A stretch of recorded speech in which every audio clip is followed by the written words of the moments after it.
ẹ wà gbìlì nígbà yẹn ẹ wà lẹ́fẹ́ kọ̀ irú èmi nísìnyí nígbà tí n bá jókòó bí mo ṣe wà ẹni tí mo fẹ́ ó padà study mi dáṣe lè jọ gbé pọ̀ torí mi ìwà mi ò gbélé ọkọ kì í ṣe pé ìwà mi burú bẹ́ẹ̀ o ṣé ó láwọn kan bí mo ṣe wà lórí TikTok wà lọ mo wà báyìí mo fọkọ ilé yàrá mi ó ní òun mọ̀ pé ìwà àti TikTok 5 and 6 ni ẹ ṣàbọ̀ra kóra yín ẹ bọ́ sí sitting room kí n jẹ́ kó n sùn bó ṣe rí nìyẹn mo dẹ̀ ra kọ́ ẹrù gárà mi wá sitting room ok irú nísìnyí ìgbà míì àánú ò fẹ́ rí mi lórí TikTok máa máa kanra ni máa ní mo ti gbọ́ ṣùgbọ́n ọjọ́ yẹn mo máa kanra ni màmá kíyàn wá sọ fún mi gbà yẹn pé aṣọ tó wẹ̀ ó gùn jù ó ṣe gbà ṣẹ́mi pé wọ́n á rò bí ó dà aṣọ yẹn lọ kò yẹ yín. bọ ayaba a máa ń pé gbọ́n mà ṣe mọ̀ pa à ń lẹ́ni bíbá ẹni ẹ rí i pé Mr. Fẹ́mi sọ nǹkan kan wípé part of àmọ́ gbogbo nǹkan tó fa break up wọn but part of it and you know most women too ká má pa irọ́ like Mr. Duke you know told us certain things about what we should watch out for. Part of what I know that ó tún máa ń cause àwọn nǹkan yẹn àìmọye àwọn obìnrin tẹ́ pé after marriage a máa ń fira wa sílẹ̀ gidi. If your man ó ti mọ̀ pé ọkọ ẹ ó like skimpy bóyá nǹkan tẹ́ fi jọ fẹ́ra yín nìyẹn most of women you know wọ́n mọ̀ pé skimpy wears ọkọ àwọn like ẹ̀ and nǹkan tó attract ọkọ ẹ̀ sí ẹ initially there are things tó máa ń attract ọkùnrin sóbìnrin tó bá ti wá wọnú ilé tó feel relaxed ó máa ń di problem o. So if your man tells you that look tí ẹ ìyá yìí èwo ni kẹmàrún ṣọmáyà lójoojúmọ́ ẹ̀yin náà ti máa fún wa ní skimpy wọ́n máa ṣe yẹ̀yẹ́ but through their yẹ̀yẹ́ wàá mú òótọ́ wàá máa mú dání èyí tó bá jẹ́ tiẹ̀ wàá máa mú ṣé you understand so ìyẹn ni mo kàn fẹ́ ká mọ̀ kò ṣe pé bóyá wọ́n wo mood èèyàn kan tó sọ pé nǹkan tó wọ̀ yìí ò dáa àbí nǹkan tó ń wọ̀ yìí máa wọ short fún mi now àwọn obìnrin máa ń ṣe mistake yẹn wípé a máa ń fira wa sílẹ̀ so many ìyàwó àtọkọ mi tọ́ máa jáde gan ẹ máa kọ́ ṣé ìyá ẹ̀ lélẹ́yìn ni because ó ti look older than the I know we go through a lot iṣẹ́ ilé ọ̀hún wa ní àwọn ọmọ ọ̀hún wa ní kiri kan but at least let's learn in as much as possible to give ourselves that time too pé look àná àwọn ọmọbìnrin ìta yìí fẹ́ gbọ́kọ̀ wa wọ́n fẹ́ ṣe kí làwa náà ń ṣe as women to ensure that we meet up a little bit. She understand. And there's something I want to ask Mr. Duke about, you know. I know as women, we should be prepared for anything. Anything can happen. No one knows any man. And I will say, even I really want to tell you that you don't know us too. You understand? You know, I'm not but you know, but you mentioned some things. We look, get prepared for uncertainty. Now, part of it is build yourself as a woman, no matter what. Whatever you're doing in life, build yourself while you're building your man through your prayers, through your, you know, steadfastness, through everything that it entails to be with a man. Try and build yourself too. Moria Moyo Bini Tofika. Ewo Annie Dibia. She left her career for a man's career. She was bearing Idibia. She was Idibia all through. And she was an actress. She had her own career, but left her career for the man's career to grow. And people knew her as Mrs. Idibia alone, nothing else, not even her own career. So as women, we need to build our own career. But there's something I want to bring out, sir. Like that your friend you said, you know, gave all our hard-earned money, you know, our own inheritance to a man. Any kama shepe, of course, advice yini because àwọn ọmọ tàbí fún wọn. But ṣé rò pé ẹlẹ́dàá obìnrin yẹn gan ò ní ṣépè fún ọkùnrin. Okay, ma, thank you very much. Madam Niger Style. Yeah, Ajoke. Yeah. Okay, Madam Ajoke. Ẹ jọ̀ọ́ ẹ bá wa rọ̀ wá sí àwọn obìnrin wa àtàwọn ọmọ wa obìnrin. Never build your life around anybody, especially your husband. Never. Ọlọ́run tó dá olúkálùkù. Mi ò dín lẹ́nu mú okun láti mo ti ń tẹ̀ láti jẹ́ kẹ́ sọ̀rọ̀ látẹ̀kọ̀. Tó bá ti sọ̀rọ̀ tán, tí Mr. Duke bá ti dáhùn tán, ṣẹ́gbọ́ ẹjọ́. Ẹ má bínú ẹjọ́, yẹ kí Mr. Duke sáré dá wa lóhùn, thank you. Ọlọ́run tó dá wa ó dá olúkálùkù pẹ̀lú nǹkan tá à ń pè ní purpose àti assignment. Ìyẹn ni pé ìdí tí Madam Àjọkẹ́ fi wá sílé ayé ó nídìí. Madam Àjọkẹ́ ò wá láyé torí láti wá fẹ́ Mr. Tijani. No. Madam nítorí pé wọ́n jẹ́ nítorí pé ẹ fẹ́ Mr. Tijani àbí Mr. Banjo rárá. Adé tí wọ́n gbélé yín lọ́wọ́ ni wípé wọ́n ní pé kẹ́ ẹ lọ tún ayé àwọn èèyàn ṣe nípa ìgbéyàwó àbí nípa business àbí nípa maybe you are a nurse, maybe you are a medical or a social worker. That is on that basis ni Ọlọ́run yóò ṣe fún wa ní adé tí yóò fún wa. So àwọn obìnrin wa torí ọ̀rẹ́ mi yẹ ẹgbọ́n kan tí ọkọ ẹ sọ fún.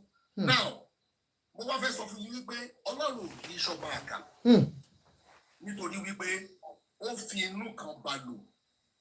Ọlọ́run àtijọ́ ló máa ń pẹ́ dájọ́ tí sìn by email ni by internet. Mo fẹ́ ṣe final project ní 1994 ní school. Bàbá mi mo béèrè 1,000 naira lọ́wọ́ ẹ̀ fún project 1,000 naira because ìgbà yẹn owó school 120 àbí nǹkan. Bàbá mi lóhùn ò ní. Mo dẹ̀ fi wọ́n lẹ̀. Wọ́n dẹ̀ gbé mọ́tò. Wọ́n kọrí sọ́jà. Wọ́n lọ rajà sí ṣọ́ọ̀bù wọn. Ìgbà tí mo dẹ̀ ń padà sí school mo lọ sí ṣọ́ọ̀bù mọ́ mi. My mom was running 4 good businesses at the time. Ibi tí mo gbọ́dọ̀ lọ nìyẹn. Women, God has endowed you with wisdom and capacity. Don't underutilize it. Thank you very much.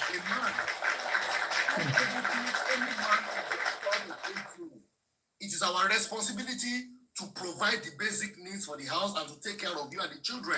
But at the same time, excuse me, let me say this. Nígbà tí àwọn mi gba pension tó kọ́ gba owó tó máa ń fún wọn tó kúrò níbi tó ti ń ṣiṣẹ́, mo ní kó lọ ra property lórí orúkọ ẹ̀ kó má dẹ̀ forúkọ mi sí. Kó tètè yé. Ó wò pé kí lọ́gbẹ́ni sọ yìí. Mo ní arábìnrin jókòó. Ilé tó bá ń tòrò, ọmọ àlebẹ̀ ò tí ì dàgbà yín. Tó bá di ọ̀la, kọ́sì kan lè dìde kó sọ pé after all ẹ̀gbọ́n wa ló fẹ́ ó yá bá wa gbé property yẹn. Tí ò ní mọ̀ pé wọ́n lo ṣiṣẹ́ ẹ̀.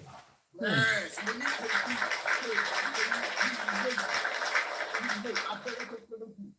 orúkọ àwọn méjèèjì ló wà nù ẹ̀ fully spelled out ni o because mo lọ́rẹ̀ẹ́ mi náà tó jẹ́ pé ọkọ ẹ̀ passport ẹ̀ lọ́kọ ẹ̀ fi pé àbúrò ẹ̀ lọ sí Amẹ́ríkà.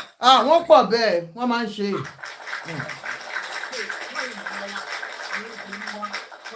Fún ọkọ tó náà wá ṣe ni wípé ọ̀rẹ́ mi yẹn Ọlọ́run wá lànà fún jẹ́ pé olóore tó ti mọ̀ tipẹ́tipẹ́ over 30 years ago Ọlọ́run wá gbé dìde láti wá ṣe kíni láti wá reimburse ẹ̀ tó wá bounce back ju ọkọ gan lọ. Ní ọ̀rẹ́ yín tẹ́ sọ yẹn lédi yẹn. Yes, ọmọ ẹ̀ méjèèjì ọmọ tó dẹ̀ bí ọmọ mẹ́tẹ̀ẹ̀ta tó dẹ̀ bí ń sìn Ọlọ́run fún wọn ní iṣẹ́ gidi. Lúwa oṣù. Yes. Lọ́wọ́n ìṣọba àkà. Because mọ́mí wa ọ̀rọ̀ Olúwa ẹ̀dẹ́ ni o. Gbogbo nǹkan tí bàbá tèmi ṣe fún mi inú bí mi. My full interview with Reverend Funke Adejumo ó wà lórí YouTube and Facebook. The only reason why I joined secret court in school was because I wanted to kill my father. Wow. Torí pé mo fẹ́ gbèjà màmá mi. Wow. Ó máa abuse màmá mi gbà yẹn. Ó dẹ̀ ní agbára láti gbèjà ìyá mi. Ẹ jọ ṣe lè já mi bọ́ fún brọ́dà yìí kọ́ máa fò mọ́ mi lóru o. Irọ́. Ẹ ká gbọ́ nǹkan tí mo. Owó yẹn wà nù mí láti gbé mo ṣe dé school. Wọ́n wá bá mi, èmi ni mo wá wọn lọ pé mo fẹ́ join ẹgbẹ́. Mo dẹ̀ wá bàbá mi fún odidi ẹ̀ 4 ọ̀tọ̀ọ̀tọ̀ la wá wọn lọ táàrí wọn láti pa. If I killed him, that blood would have been the only blood of my identity. We reconciled many years before he died last year. Like I said, but bí tí mo gbọ́dọ̀ lọ ni ọ̀rẹ́ mi kan sọ fún mi pé Gbénga máa yà ọ̀rọ̀ tọ́jú bàbá ẹ̀. Condition tó wà nù Bíbélì nìyẹn o. Ẹ jẹ́ kí n sọ kan fún yín. Ọdún tí èmi àtàwọn àbúrò mi parapọ̀ tá a ra mọ́tò fún bàbá yẹn, ọdún kejì ni federal government Nigeria wọ́n fún mi ní iṣẹ́ láti wá pẹ̀lú Nigeria wá sí Olympics ní London in 2012. What am I saying? Immediately I started taking care of that man. Even though he has abused us before, heavens opened upon me in a tremendous way. So ọ̀rọ̀ Olúwa ẹ̀dẹ́ ni, I have to be very careful. No matter what you play your own part. Kò fi òkú lọ́lọ́ lọ́wọ́. Ẹ má ṣépè. Bẹ́yàn bá ṣépè, ó ó máa fara rọ lọ́jọ́ iwájú o. Thank you, ẹ ṣeun sir. Mo gbádùn yín o bó mo yìí sọ nǹkan kan. Thank you so much sir. Ṣé mo of course bí nǹkan ṣe máa ń ṣe wá ọ̀tọ̀ọ̀tọ̀ ni ṣe understand so it is good advice wa pé ká má ṣe pé but kí ló máa ń ṣẹlẹ̀ tó pé ẹlòmíì ẹ mọ̀ pé sometimes it's not you. The forgiveness is not, you are forgiving the man. I understand. Bóyá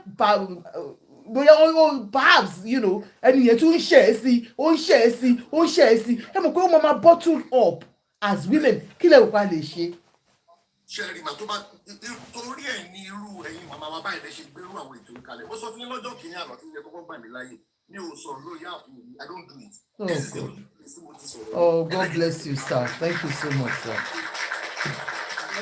Mo máa ń kí àti ẹ̀fọ́ oríṣiríṣi àwọn ọ̀rọ̀ kan sọ fún ọkọ̀ rí pé ọ̀rọ̀ kò bá kùn pé ọ̀rọ̀ tí ò mú ilé ayé lọ síwájú lọ́pọ̀lọpọ̀ ń sọ lórí black app o it doesn't make sense but here so people like you ma ẹ jẹ́ kí àwọn ènìyàn sọ̀rọ̀ jáde kí wọ́n pè yín ní kọ̀kọ̀ má lọ sọ̀rọ̀ ara ẹfẹ́ni tó máa gbé lọ sóní ọjà ṣùgbọ́n kọ́ máa bẹ ẹni tó láṣìírí ẹ tó mà ṣìírí tó mọ bó ṣe ń wà yìí tó dẹ̀ máa fún èèyàn ní ọ̀rọ̀ ọgbọ́n ó la ṣe máa ń sọ fáwọn yẹn pé have a community have a tribe irú ọ̀dọ́ yín sì máa pàmì sọ àwọn kan wà tó yẹ pé regular faces ni wọ́n. I mean apart from black app create a WhatsApp group for them create a Telegram group for them and begin to have professional therapists and counselors and coaches as your members. so bí wàhálà bá ṣe ń wá tó bá jọ̀rọ̀ marriage ẹ ti mọ bí tẹ́ máa ti ẹni ẹ sí tó bá jọ ọmọ tó mú gbòdì ẹ ti máa mọ bí tẹ́ máa ti ẹni ẹ sí 3 years ago I attended I dealt with about 3 lesbians in helping them out coming out of lesbianism. Last year about 10 ní yíyà yìí ọdún tí parí ní yíyà yìí we've had almost 20 cases so it's on the increase so bó bá ṣe wà increase yẹn náà la need àwọn olùtọ́jú tó máa help náà so I'm going to advise that begin to have professionals as your partners ẹ create system yẹn you know is a system is a tó yẹ pé bí olùkàkùn bá ṣe ní issue yẹn madam kan sọ̀rọ̀ nígbà tí Mr. Femi sọ̀rọ̀ I really appreciate the truth that woman is saying wípé bẹ́ẹ̀ bá fẹ́ báyọ̀ sọ̀rọ̀ ṣé ẹ tí ló ń bí lọ́wọ́ ló fẹ́ máa correct inú ọ̀rọ̀ yẹn máa bọ́ sáà jọ̀rọ̀ mi yẹn now so my send the consumer about how to know who you are know your temperament is a video that if you don't know who you are you cannot understudy your spouse. So you have to know who you are, know your personalities, know your temperament, know your positives, know your negatives, know the kind of energy that works with you. That is when you can now determine the kind of person you are living with. Then you can now, live with that person in peace. Thank you so much, sir. Thank you, sir. Appreciate, sir. Queen Lafish.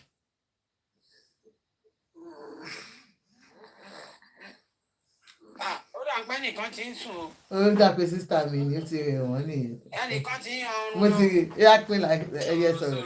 Wáìkò ni ó dà pé wáìkò ni ó ti rẹ̀ wọ́n ni ó ti máa ti sọ̀rọ̀. Ẹ̀ka lẹ́mà láti ìgbà mi láàyè.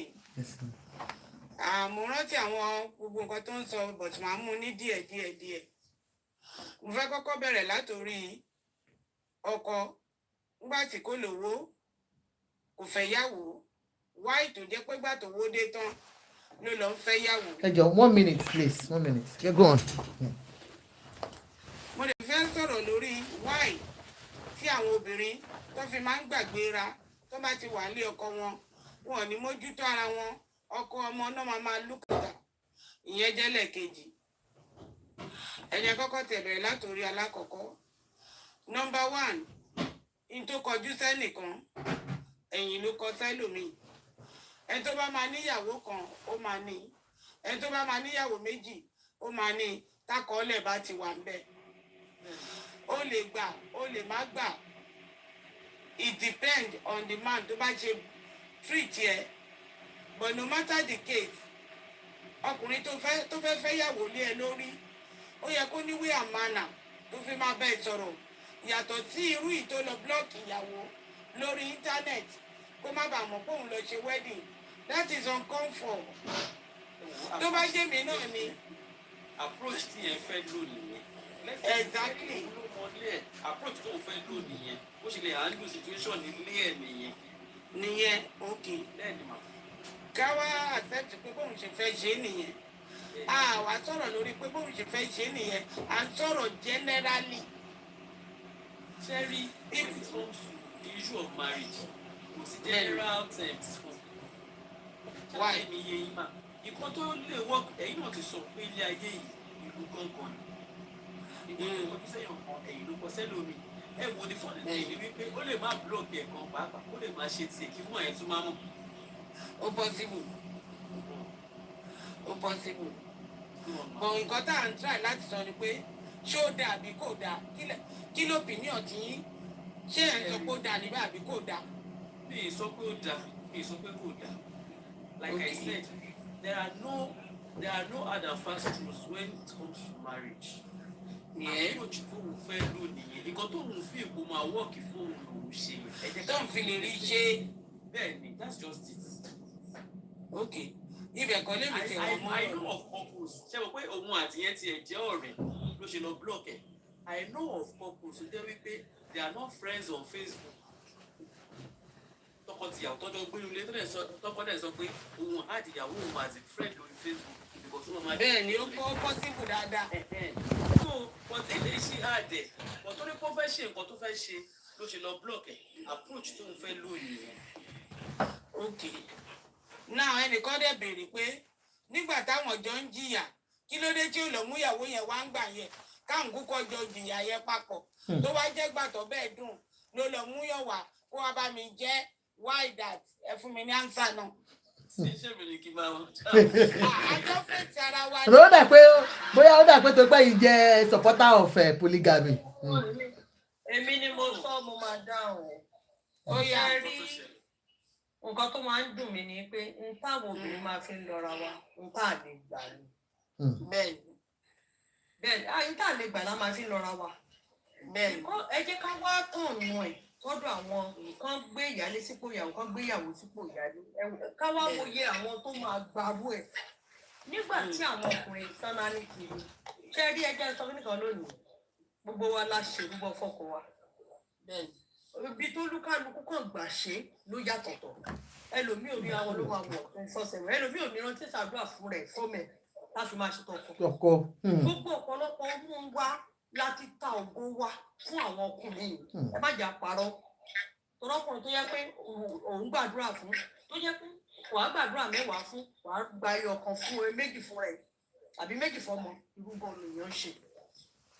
nígbà yẹn wípé olúwa gbọ́kọ́ mi gòkè gbogbo àwọn obìnrin ẹlòmíì ó ti dìdàkudà lórí ọlọ́kọ̀dé a ní obìnrin ibìkan lẹ́wọ̀n nígbà yẹn ẹ ní ronú pé jẹ́ ká fẹ́ wọn ó dùn adé là ń pè wọn tó bá dùn tán la máa ń rí wọn kí ló dé kò sí tó burú jù tọkùnrin jíjẹ ayé òkè ìyàwó mẹ́rin mo fẹ́ kó mẹ́rin wọlé ẹjọ́ lọ bó bá jẹ́ àárùn lẹ fẹ́ gbàtẹ́jọ gbà kò sẹ́nìkan tó jèrè rọ̀ lára ẹnìkan bọ̀ kí ló dé tó jẹ́ pé nígbà tó bá wá di pé gbogbo ẹ̀dá lè ti ṣe wàhálà ó ti ṣàdúrà ẹ̀rù ti bó tán ó ti lọ dojúmọlé gbogbo ẹ̀gbẹ́ ojú ẹlòmíì kan ti fi nǹkan rẹ̀ ó ti fi ilé ṣe nǹkan fọ́kọ lẹ́yìn tó kò ní mọ̀.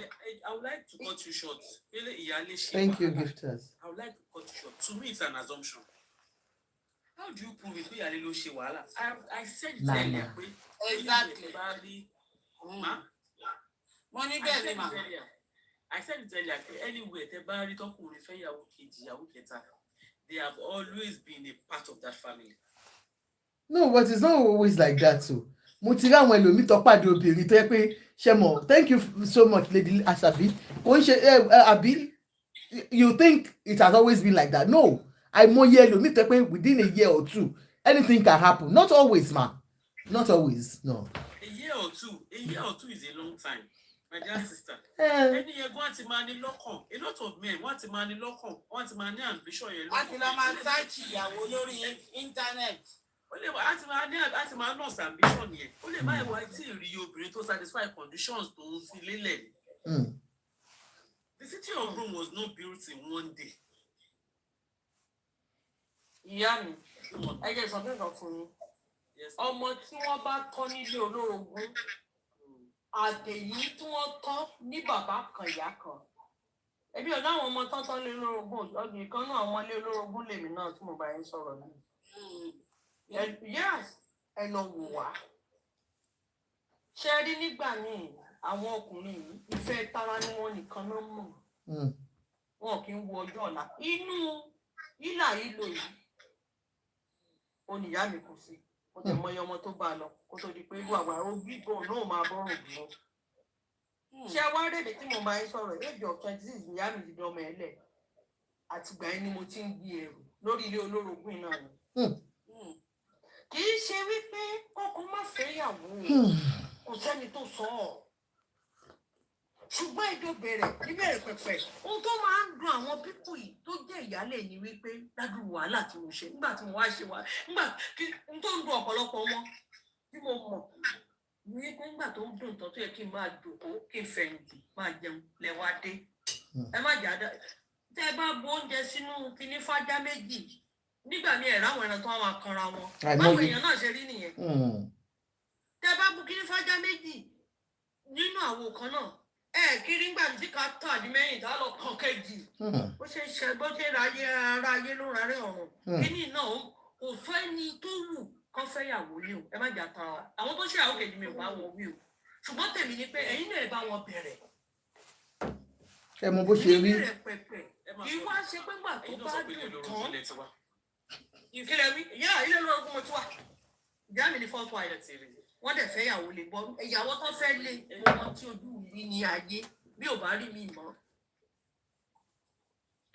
ọ̀pọ̀lọpọ̀ àwọn ìyálẹ̀ òkè ẹ jẹ́ kí n sọ àpẹẹrẹ kan fún mi mo máa ń láìpẹ́ fọ̀rọ̀ ara mi ṣàlù example.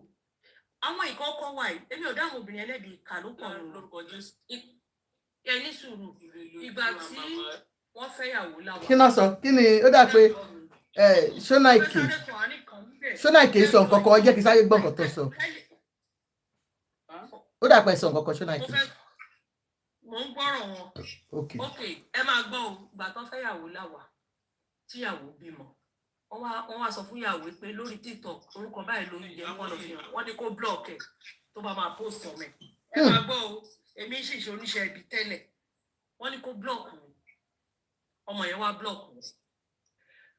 ńgbà tí ó wá dọjọ́ kan ọkọ gangan wá pè kan náà àwọn ọmọ mi wá sọ fún yín pé lágbájá ìyàwó mi dẹ̀ láìkì yín o ìyẹn wá ní sọmọ wá ní ó ní gbogbo fọ́tò yín ni mo ti send sí ó dẹ̀ ní wáò ó yá ẹyọ ọ̀rọ̀ láàrin yẹn ìwọ tó mọ tó fi fọ́tò ó ṣe ló ṣe ní kó block mi tó bá máa post ọmọ ẹ̀ kó block mi.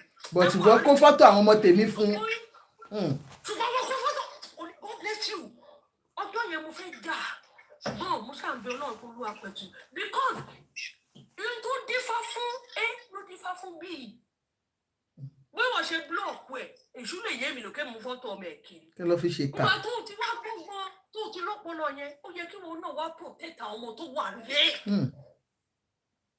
ṣé tí mo sọ yìí. ó ń yé wa mà. tó dífá fún ló yẹ kí wọn náà ní tó bá ti bèrè fọ́tò ó yẹ kó máa ní àánú àkíní láìka máa expose àwọn ọmọ wa síta bẹ́ẹ̀ kọ́ fún ọkùnrin tó bá ní làákàyè ni mo ṣe máa ń sọ gbogbo àwọn ọkùnrin tá à ń fẹ́ nísìn ẹ má jà á kanra wọn majority wọn ò gbé àwọn ọkùnrin tó ti fọnà ọ̀nà lórí.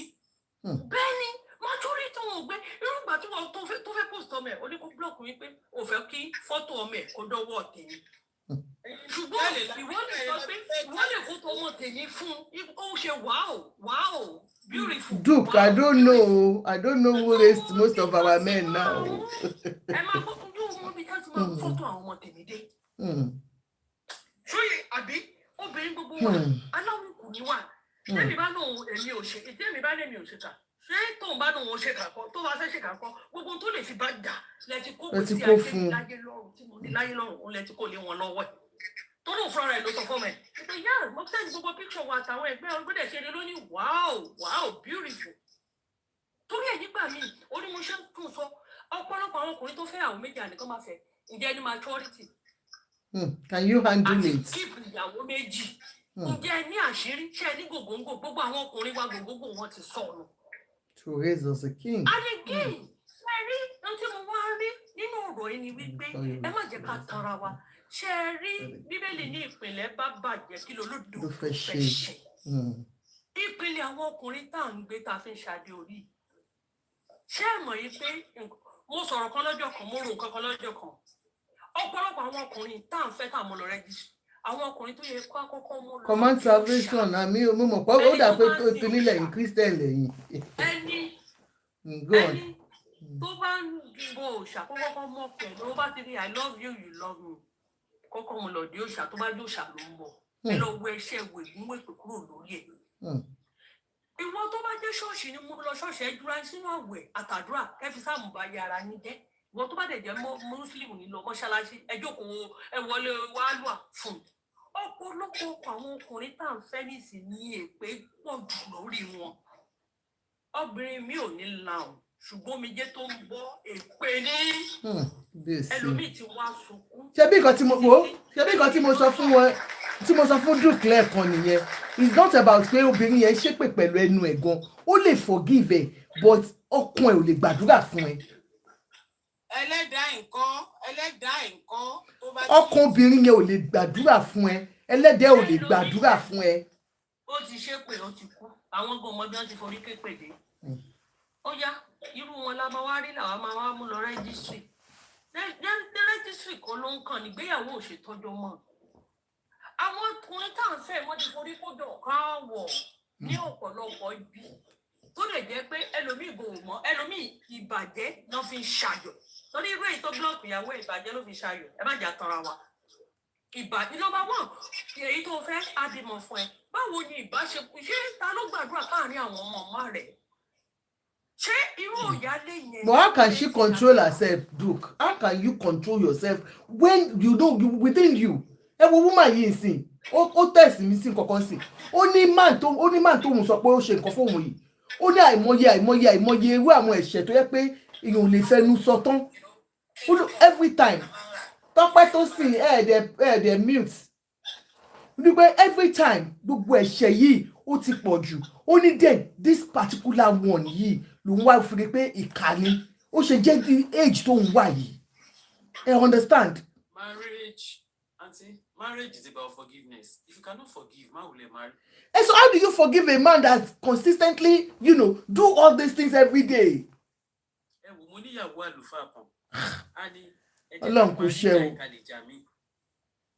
It's about forgiveness. If you cannot forgive, don't bother to marry. Hey. And okay, does she want to say that my young shape want to move no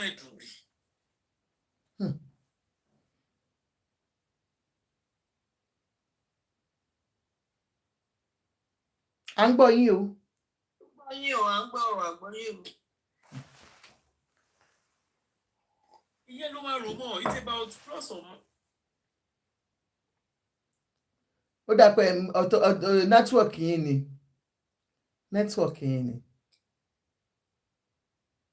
ẹ máa sọ̀rọ̀ lọ Lafish àbí anybody ó dà pé Tọ́pẹ́ tó ń ṣe èdè yìí Tọ́pẹ́ tó sìn ẹ lè sọ̀rọ̀ ń sìn.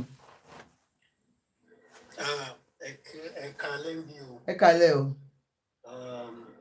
The man betrayed her, honestly, Doctor. All protocol duly observed. You're welcome, sir. I'm not going to jump into the frame. No. But when it comes to you like this, I think most of us have something to contribute and say to my help with other people. But the first thing I want to ask is this. Let us identify the audience we are talking to in this context, because we have different set of people, different set of group of people that have gone through this series of marriage and marriages that we are talking about. So who is our audience? Are we talking about the Gen Zs, or are we talking about the... No, this particular one. Are we talking about the people that are in the middle age? Because it's going to help us to know how to address what we are talking about. I think Duke wanted to answer because you. I could see, before you answer me, I could see when a woman was talking about one foolish, one foolish. I think that one would be applicable to those who live in Nigeria, who started their life in whatever way they started it. People that are living in the diaspora, I don't see foolish is about compromise and agreement. Because both of you are on the same level, on the same pedestrian. Nobody's foolish for anybody. So when Wọ́n somebody fi is orí coming fọ́nrán to tell ṣe ní abroad. no, I will tell you, hold on. Maso, in terms of for it's about agreement. If I'm making $10 and my husband is making $10, if you decide to give your husband your $10, that must be something must be there that enables you to do that. Okay? And you have to ask yourself, what type of woman do you have? What type of husband do you have? You see, I don't like to address issue on the camera addressing Kandori. Let's go back to the rules. Okay, sir. Let's go back to the fundamentals. Okay, please, sir, give us just go on. Fundamentally, let us know what we are talking about. You see, because what is the meaning of marriage? Because when we understand the definition of marriage, it's going to be easy for us to now say, okay, this is marriage, this is marriage, this is marriage. People living together may not necessarily mean it's marriage. Because I have a child for you or I impregnated you, no, and you can't move into my house, does not transform to be a marriage.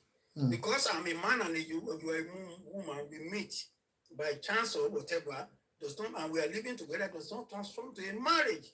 Okay. Now, what is marriage in its real concept? Marriage is a union between a husband, a man and a woman. Between a husband and not a man and a woman. Between a husband and a wife. Okay. It's not between a man and a woman. Okay. So the question you now ask yourself is this: who is a husband and who is a wife? Marriage is a union, a contract between a husband and a wife. Okay. It's not a contract between a man and a woman. Okay. So when we are now looking at it, do not ask yourself who is a husband and who is a wife. So before you can say you have a marriage, that means you must see your husband. And the husband soon also find the wife. That's why the Bible says that he who find a wife, find a good thing. He who find a woman. Do you understand what I'm saying? Yeah. So when we are talking about this marriage, we are talking about, then you now ask yourself, did you look for your husband? Did you find your husband? Did you find your wife? Do you do your due diligence in seeking for a husband? And are you getting to marry because of societal pressure, because of your church pressure, because of your family pressure, or because you relocate to a new environment and you now needed the paper? I need to get married now. Is it because immigration has distorted a lot of things in this 100%. context of marriage? All of us, you marry because I need a man to know you is very good to you because you have a paper. Maybe you are living in London, in America, or whatever, and it thinks that if I can. Sir, let's sorry, sir. Let me just interject. Let's narrow it down to a man and a woman that peradventure they got married, in Nigeria, and they came abroad together. Started having children here together, sir. We are talking of our own age mates now. I'm in my 50s, sir. So let's not assume that, like you have said something now, sir, that, kill I mean by oforishe, and woman just of course, I'm forishe, nílùú òyìnbó tájọ wà yìí.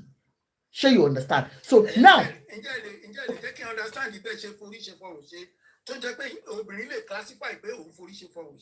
if you are submissive to your man, because I'm talking about husband and wife now. Yes, sir. Whatever you do for your husband, or whatever a wife do for because that is your duty and your responsibility. In a husband and wife, they mean so. Yes, sir. Somebody was writing here that there are a lot of transactional relationship. I'm not calling it marriage. And you think it's marriage to you.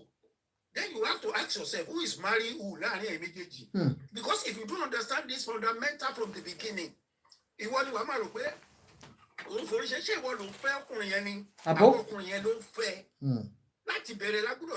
understand.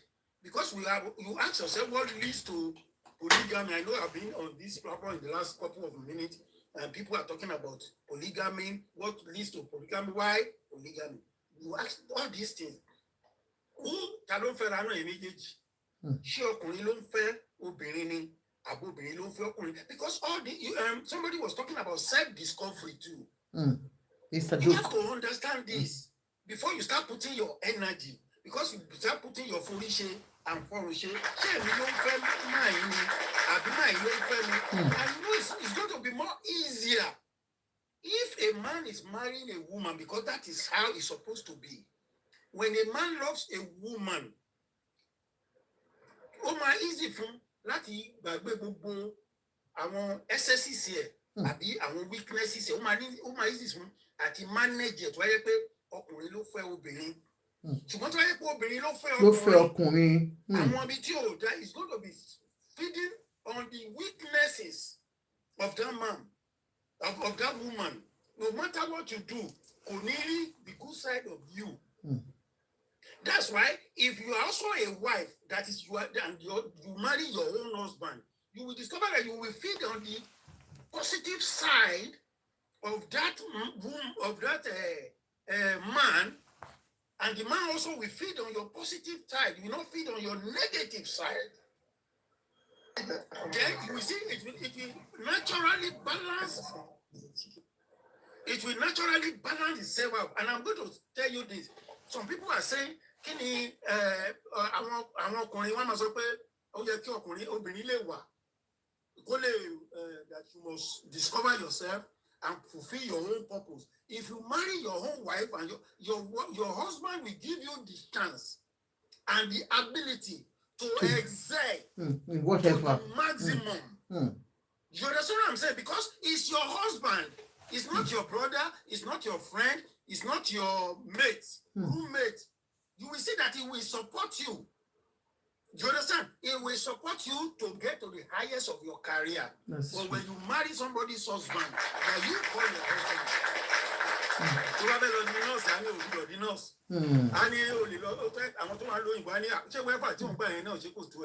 Why do you want to become this? Why do you want to get your masters? Why do you want to be? No, you see, there are, and I want me to tell you, how do you marry somebody that is crazy that you are making more money than?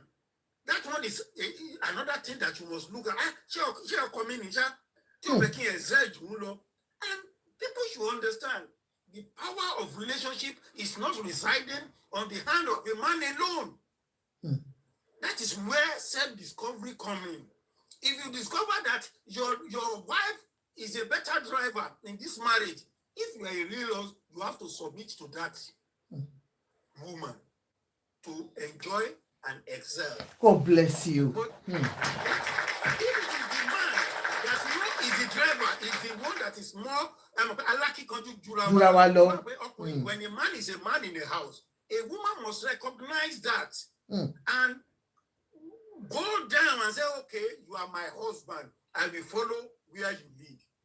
Where there is clash is when ego tripping is one of the main reasons why we have issues in our marriage. You want to be this, I want to be this. And you said something the other time. I want to call in Nigeria in yellow complicated, lower complicated you. No matter what happened over there.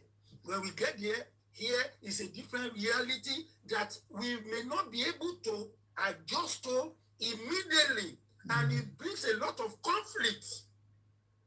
Okay? Maybe when you are in Nigeria, the man has been the director, the breadwinner, CEO, managing a breadwinner, and he's doing everything. And you are doing yes, sir, to that man. You are in compliance because you know he's the one that is doing everything.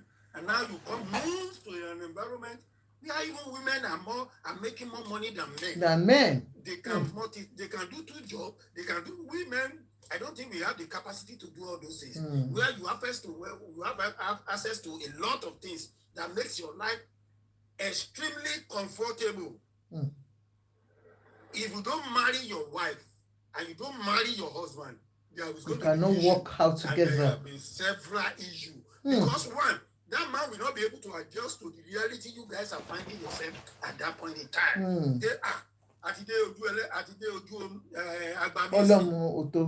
Everybody now has the power, the capacity to make their own money and steer the ship.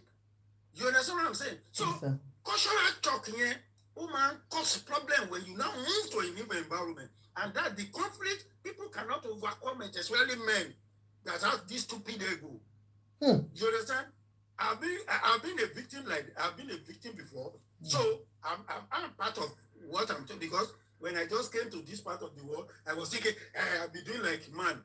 The day they showed me Pepe, that was the day I said, I don't know, sir. So, ṣé òun ló ju ẹrù yín síta nínú winter ni? So you want me to tell you my story? Yes, okay. sir. We came here and we have 3 kids. So Tabakoko did the green card Laniadi. So anywhere we want to go, I never knew my former wife. I'm going to call her my former wife because we are separated now. I never knew that she has her own agenda as soon as we got there, which is okay. I don't really care because I will never disturb you from being who you want God to has be. supposed you to be. No, I will never. I don't have the. Why did you go I down? Don't have the, So now I wanted to travel to London, and that time they will need the passport of my children to fill the visa. I'm talking about 15 years ago now, not now. Mm-hmm. So and now where's the passport of my? He said he has taken it to bank or I kept it somewhere. I was shocked. I am the one that brought you all of you here. Where is it? Eh? What is it? No, you don't know. I brought you people here. So, and why do you? What audacity do you even have to take the passport of my children? And I need those passport information to fill for my visa at that then. And I said, oh, we now enter this house today. Don't come home. I never knew it. You are in another ìlú. Oníṣèlú tẹ́tí bá ṣe báyìí. So when she came home, I said, you will not enter. Immediately I disturbed her from entering the house. She called the police. You know what she did? She poured water and I said, I'm it. Can you imagine? Immediately, before you know it, all the police were all. Kọ́kọ́ wò pé mo la já sí yìí. What did I do? Before I know it, they handcuffed me. Jesus. And took me out of the house. I slept in the cell that night. Ó mà ṣe ẹpẹ̀lẹ́ sà. Ẹpẹ̀lẹ́ sà. Ẹpẹ̀lẹ́. And I said, Iṣẹ́ ayé.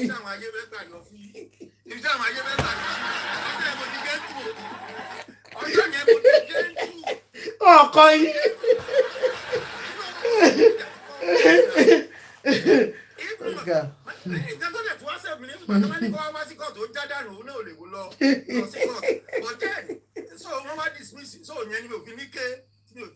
But what I'm saying is this: it is some of us is very late before we adjust to the system. We find ourselves, and the trauma. I'm not going to blame anybody because you see, all of us, the way we handle trauma in our life is different. The way we have the shock absorber to deal with trauma is different, and this will boil down to where is your husband coming from? Where is your wife coming from? Because we don't ask this. People don't just behave just like that. Okay? You have to ask yourself, who is this woman that is with me, that we are living together? Where is he coming from? Is he raised by a single parent or by a joint parent? Is he raised by a family? Is she or he raised with love? Do you even know the trauma she has gone through? Is it gone through before you met? You know, I bet from Lodo.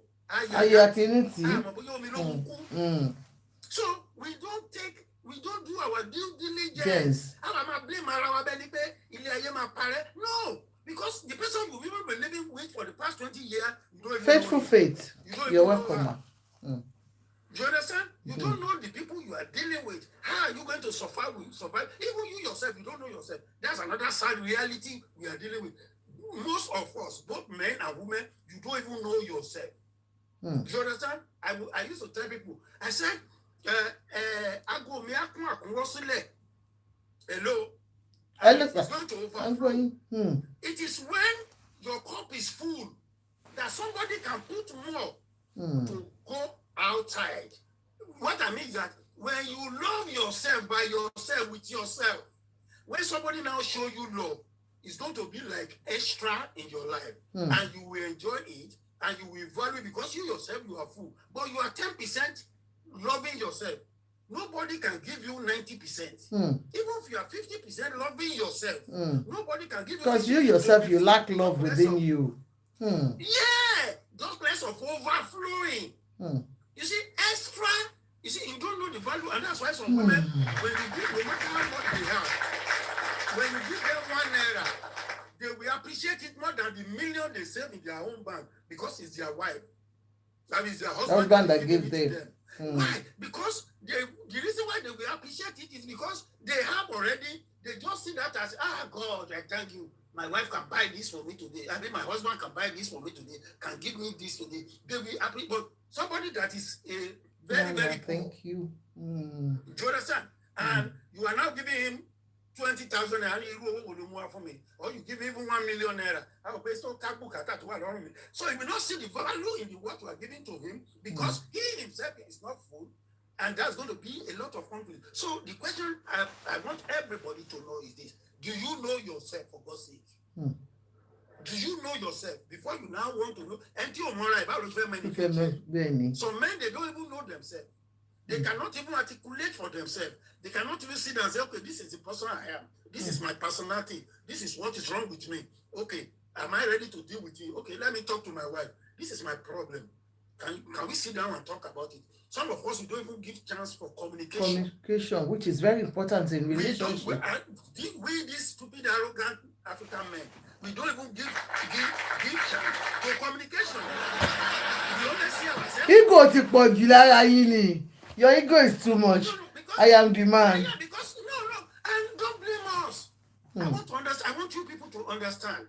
Don't blame us. How are we raised? If somebody would have anything, I lived in Nigeria for 40 years before I moved down to America. How do you think I'm going to change my accent, for God's sake? Don't kid me. I can never change my accent, no matter how.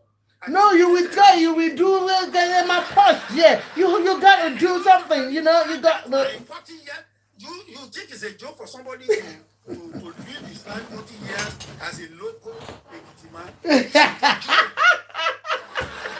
So we don't expect you to get to this America and say Wakana.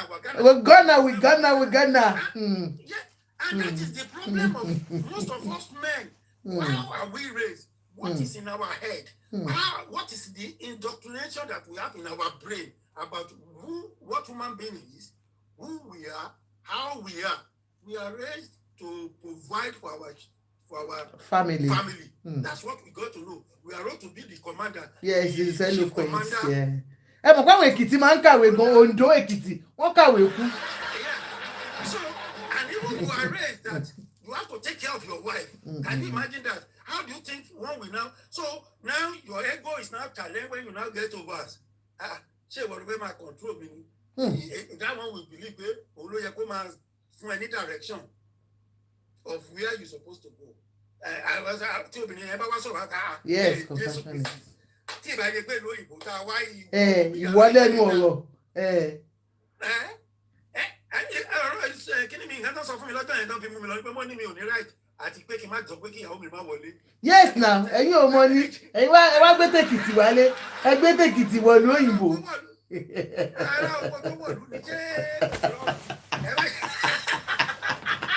so nǹkan tí mo sọ ni pé àwọn Èkìtì máa ń kàwé. Àwọn fundamentals tó ń cause problem in the marriage. You are welcome, Temi Tima. Until we start telling our new generation to understand this and know it, it's going to help them. What all this one we have, especially the new Japa generation, you understand how we have failed. They should not come and fail that way because this is a new place. The new Japas are the worst to do because what I want to talk about better for them because most likely the way they come in is it's a little bit fluid. But imagine people selling all their property before they come to this country. I've heard so many stories, and they will get here. I know a woman. Horrible ones, sir. Horrible ones. Yes, I know a woman who has pre-planned what he wanted to do with her man before they left Nigeria. And they got to London, and he. What you say, especially àwọn ladies to by. Once they come in by, first thing because if you thought in love, she share. Àìmọye láti gbọ́ nísìnyí àwọn UK government dẹ̀ ti ń gbé regulation mi jáde nísìn tó bá dependent yẹn tó bá ti lè lọ tẹ́tí ẹjọ́ lọ́pọ̀ ni kò sí pé kinní mọ́ so wọ́n ti ń cob wọ́n sìn you know because tó bá ti lọ síbi iṣẹ́ báyìí ibi iṣẹ́ náà tí wọ́n dẹ̀ ń dump àwọn ọkọ wọn wọ́n bá ti dé báyìí within a short time wọ́n á ti purọ́ domestic violence mọ́kùnrin. So how do we address that? Do we say they don't love themselves before they come from Nigeria? And I want to believe, I'm sorry to say it, most marriages in Nigeria are trial by error marriage. They are not intentional marriages. So when you see all these crises flying all over the place, you have to understand that what is the genesis? If you are doing trial by error, marriage by transaction. Wọ́n ti bẹ̀rẹ̀ iṣẹ́ wo before they can even think of anything. Bẹ́ẹ̀ni o God bless you ẹgbà yìí.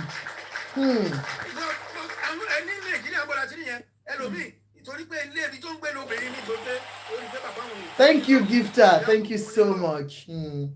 Thank you.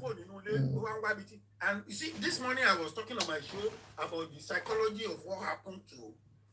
I'm sorry, I have to talk about it. Go this on. Mohbad case.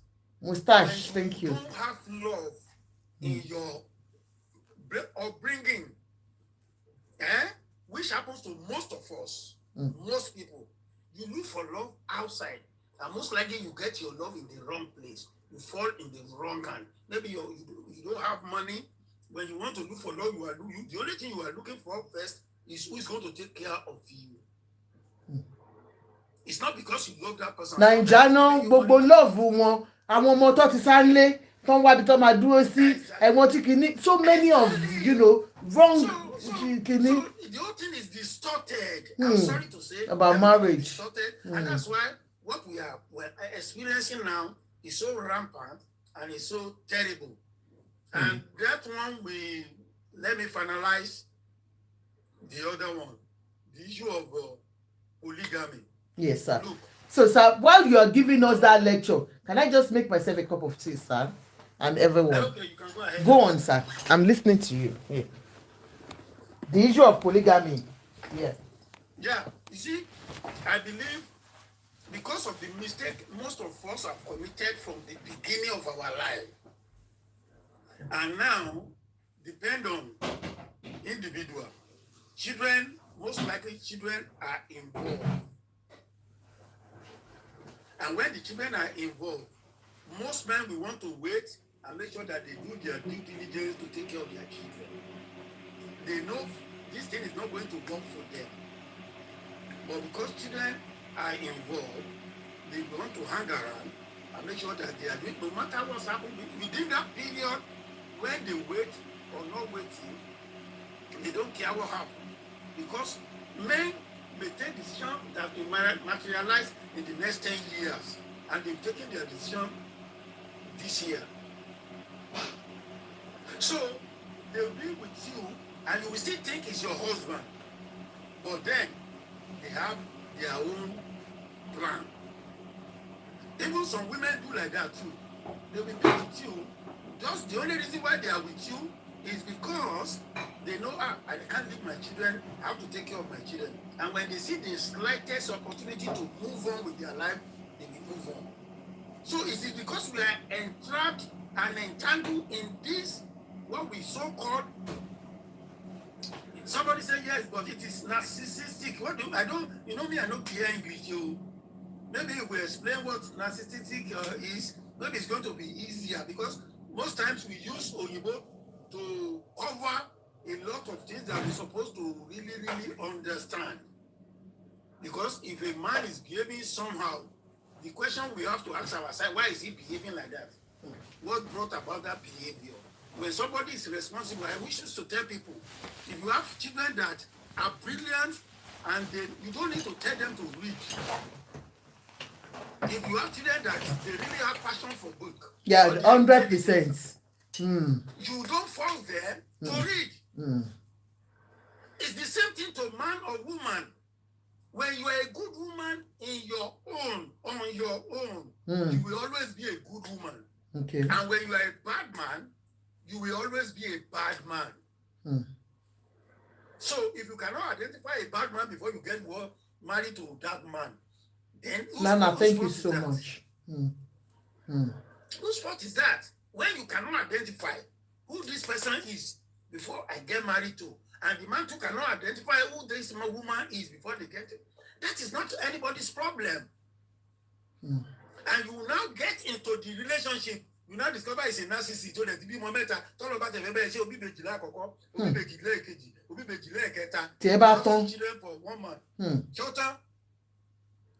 So where do you want to go? How do you want to go it? So by the way, the man you call narcissist is the one financing your life. You don't even have a life by yourself. You don't even have a job. That's a difficult one. The job you have. Yeah, even the job you have is not enough to even feed yourself. Talk less of feeding. So now you now find yourself in the midst of that.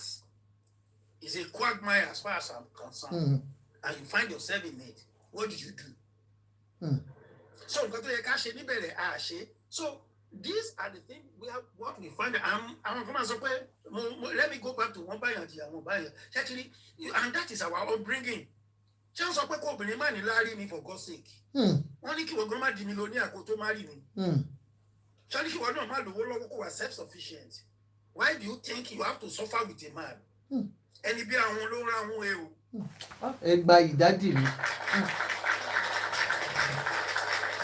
poor, you are married to somebody that is poor. Whose fault is that? You are poor, for God's sake. That's a different ball game. Suffering for you, both of you suffer. Both of you are suffering for each other. Suffer for other, enjoy forever.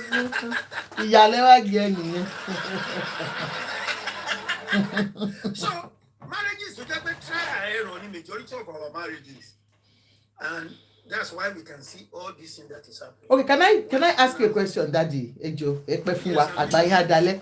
Ṣé rí obìnrin tó wà níbí báyìí, ó wà lábẹ́ ẹbí tá ti jọ ń sọ̀rọ̀ yìí. Òun àtọkọ ẹ̀ ti fẹ́ra wọn for the past 25 years and they've had a good relationship. Ẹ mọ̀ ọkọ àti ìyàwó. Nàìjíríà làwọn ilé ń gbé. Ṣé ẹ sọ pé in quote, good relationship in quote. According to her, you understand. In quote.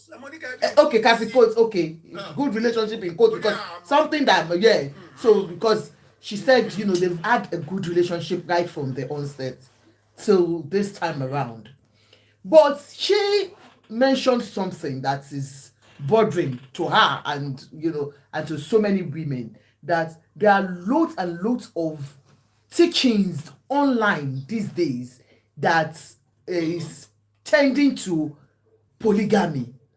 They are telling our men online now that they should take care of their old age, because women, we can just and the children are not always there when they are old, and the women are not always there. So men should get married to a younger girl or have plan B. That is the major kilitoman online. Listen, if you'll be truthful.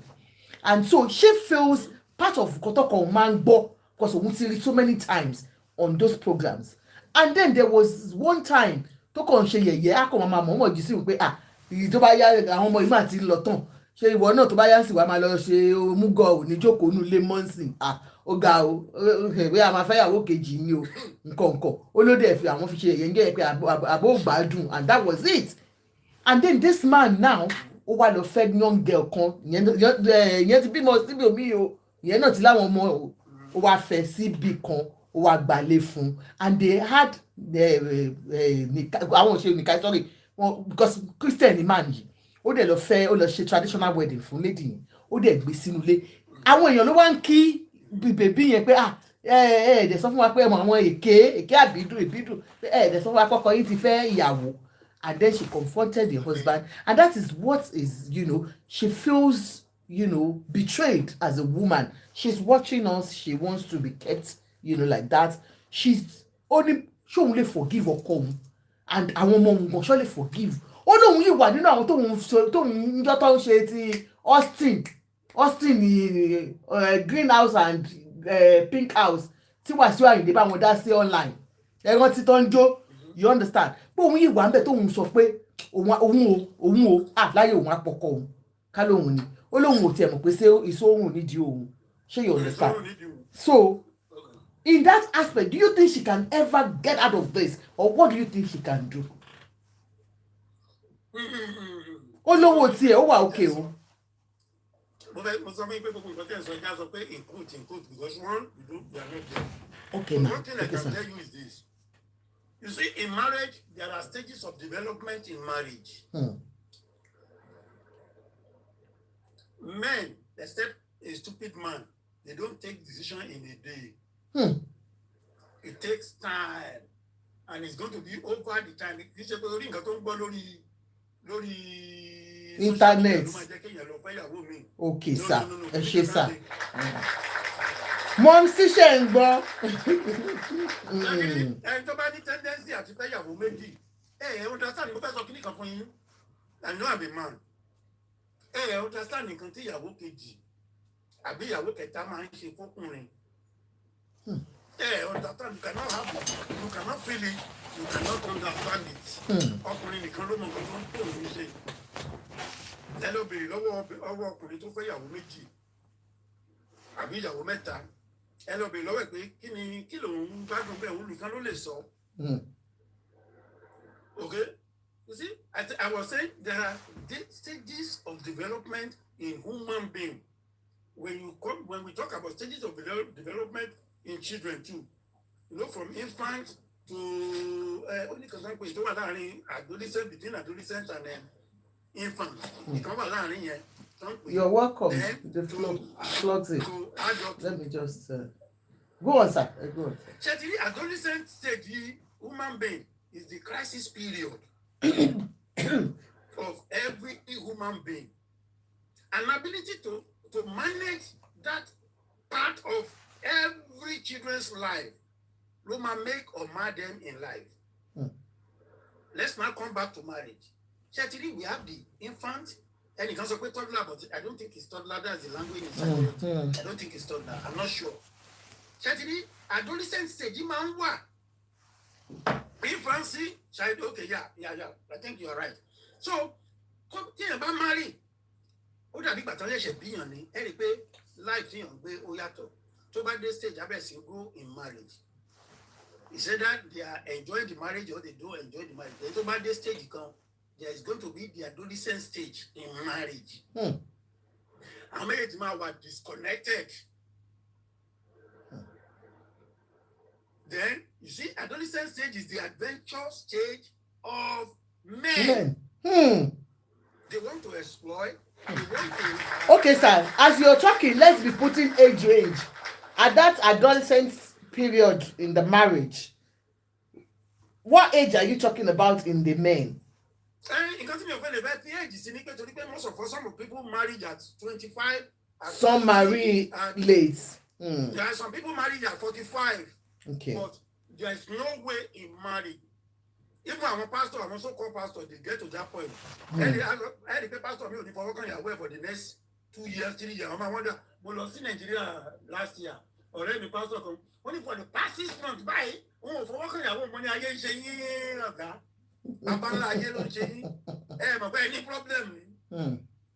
Any problem now? How about you, my phone? Say no and no. Olong Bawe, thank you. And you can buy 1 yearly adulthood, 19 to 29, middle adulthood, 30 to 60, and later adulthood 61 years. And you can buy a customer. Okay, sir. The most people between 30 and 60. See, I imagine you manage in that space. So now understand the day, there's always a crisis period. Anthony crisis. Instead of you to now, can we understand what is going on in the brain, in the mind, in the sexual of this man or woman? We don't take our time. I can marry be a robot. You must do what I want you to do. You can't avoid crisis stage. We don't understand that there are crisis stages in life. And you cannot, if you are not unable to manage that period, because they call me before we don't understand most of the things most people are getting to know now is what they hear on social media. They don't even know it. That there is a crisis period. A crisis period, nígbà míì fọkùnrin nígbà tó bá ń tọ́jú àwọn ọmọ ẹ̀. At that point, tó ń tọ́jú àwọn ọmọ ẹ̀ yẹn, ọkùnrin míì ni mò ń sọ yìí o. Yes, sir. Kò gbọ́ nǹkan kan mí o. Àwọn ọmọ yẹn ló máa face. Ṣàgbé ibi tó ti ń face ọmọ yẹn ó máa neglect ìyàwó ẹ̀. Ìyàwó. There's going to be a break in that relationship. Àwọn obìnrin mi náà tẹ̀ tó ń tọ́jú ọmọ wọn yẹn. Wọ́n á bá dọ̀nà ọkọ wọn.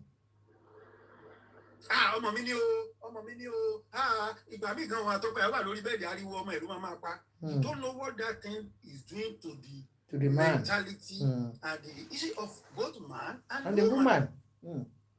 And when we don't take time to understand those stages and say, I need to balance up this. Ẹlòmíì owó ló máa wá lọ, especially àwọn ará ìlú òyìnbó yìí. Ẹlòmíì àwọ̀ ẹ̀mí àbẹ́ ẹ̀ bọ́. Kò ní lè perform duty ẹ̀ mọ́nú ilé. But kìí ẹ̀ ṣeun because at that period, bóyá ń kọ́lé kan ní duplex kan ní Nàìjíríà tó ń wò bó ti gbogbo ẹ̀kan ibẹ̀ ló máa wà. Ibẹ̀ ni kò tẹ̀ ní even nǹkan ẹ̀ ò ní le. But tí ìwọ obìnrin bá understand díẹ̀, ṣé ti rí ẹnìkan sọ ní ibi ilé kan pé ọkùnrin ló dùn mú jù tó bá jẹ́ pé o mọ language ẹ̀ ni bó ṣe máa màsáàjì ego ẹ̀ pẹ̀lú nǹkan tó ń ṣe yẹn. Dápáyàbá ló sọ. Máa màsáàjì ego ẹ̀ kó lè padà wá sọ́dọ̀ ẹ pé ẹ pẹ̀lẹ́ o bàbá ilé yẹn á parí ẹ̀ kò sí nǹkan tó fẹ́ ṣẹlẹ̀. Ṣùgbọ́n tó bá àrà sí ẹ̀ ń gbà yẹn tẹ́ ẹ̀ ń já ń gbà yẹn. Ló yẹ pé ìgbà ẹni wọn máa demand nǹkan tí ò tiẹ̀ make sense. Tó mọ̀ pé kò lè jẹ́ kẹ́mi ẹ̀ gùn. And that's why most men they just lost it and they got disconnected totally. Ó lè ṣẹlẹ̀ sóbìnrin náà. Nígbà tó obìnrin bá fẹ́ aspire to be somebody good in life to get to that instead of you to support. Wàá wá rí àwọn tó jẹ́ pé wọ́n support ìyàwó wọn tó yẹ pé after tí ìyàwó wọn di nọ́ọ̀sì tán nílùú òyìnbó ni náà lé ọkọ dànù. Ìyẹn ni wàá fi ṣe example. Wàá wá sórí àwọn tó jẹ́ pé ìgbà tán bí tí ọmọ wọn ṣe tán wọ́n lọ bẹ̀rẹ̀ sí lọ jòkó tí ọmọ wọn. Ìyẹn ló máa wà lọ́pọ̀lọpọ̀ lọ ẹ. Exactly. So if we don't understand that crisis stage in marriage, every marriage when it's going to come is what I don't understand. If you don't know how to manage that point in our life, there is no way a man will not marry second wife or whatever. There's no way. Because only endure for the next 10 years. Time crisis here. Ọjọ́ tó máa rọra move on sí báyìí ó dẹ̀ ti rọra ó lè lọ máa ṣe gan kó má jẹ́ kó mọ̀. Ó ṣáà ti mọ̀ pé òun ti ní a place of peace. Níbì kan. A place of comfort. Pẹ̀lú gbogbo crisis tí wọ́n bá fàánú lé, pẹ̀lú wàhálà tí ẹjọ́ tó ń fàánú lé, wàhálà ọmọ, wàhálà ìgbà, wàhálà demand family and everything. Àwa rí ibìkan tó jẹ́ pé a máa lọ, àwa kẹ́sẹ̀ sórí tébù. Wọ́n bá máa wàá ní kó máa enjoy ọjọ́ mélòó lóyún fẹ́ lò láyé tí ó tiẹ̀ sú mi o ó sú mi o. Wọ́n máa bá bàbá fẹ́ pọ̀n wọ́n máa bá bàbá tọ́jú ẹ̀ pọ̀n.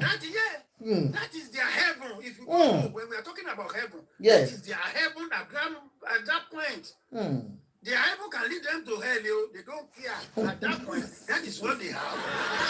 That's what they are doing. And I want to say this too, because I used to tell people, our spirituality is just 5% of our life. Every other 95% is physical. We have to be pragmatic with whatever we are doing and we are saying. Forget about any counsel. Can you imagine? Which Adura are you talking about? Forget about Adura. Face the reality of a black and white. My wife is black. My wife is white. Let us face the reality. Oh, we are from poor background, and that is affecting our relationship. Oh, we have too much children. We're supposed to have one, but we have 6. It's affecting our relationship. Oh, we don't even have enough money to sustain whatever we feel our heart desire. It's going to be that is the reality. Forget about. That's why when some people, when they become rich, they move on with their life.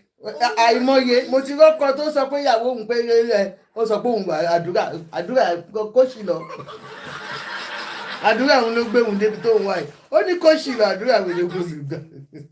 Can you imagine? Let us face the reality. Mr. Duke, oh yeah, you're gone. Of our life, and start putting spirituality upon the reality of what we're supposed to feel. Where are we living? Ibo là ń gbé, níbo la wà, iṣẹ́ wo ni mò ń ṣe, iṣẹ́ wo lọkọ mi ń ṣe, okay, kí la lè ṣe tàbí lè improve ara wa. You understand all those things? Yes, So sir. we must be able to face all those pragmatic experiences that we are having and that we can deal with and look for solution instead of going spiritual. You can't live your practical life or your spirituality life. And I think that those are the things that is Okay, sir. Now, thank you so much. We appreciate that. But for this madam that is watching you now, do you think she can forgive that man? Go back for love. Go forgive. What is God? Forgiveness is for any talk. Ponder, you know, lazy right. Come here, no, you forgive her. The man is with the other woman. Okay, sorry. One bad massage, yes, one bad massage. Say, go. One bad massage, yes. Say, you don't kill yourself. Let me tell you this. I used to tell people, if you don't forgive people, you are hurting yourself more than you are hurting somebody. Killing forgiveness, the man is living the reality of his life at this moment. Forget.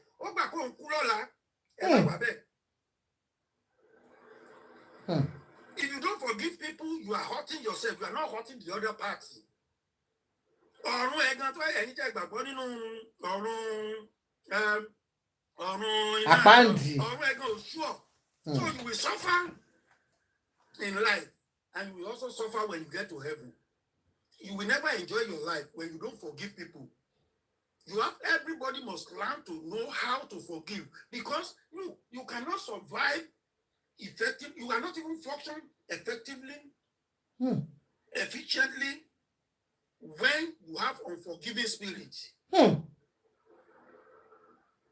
You have to understand that no matter what, anybody,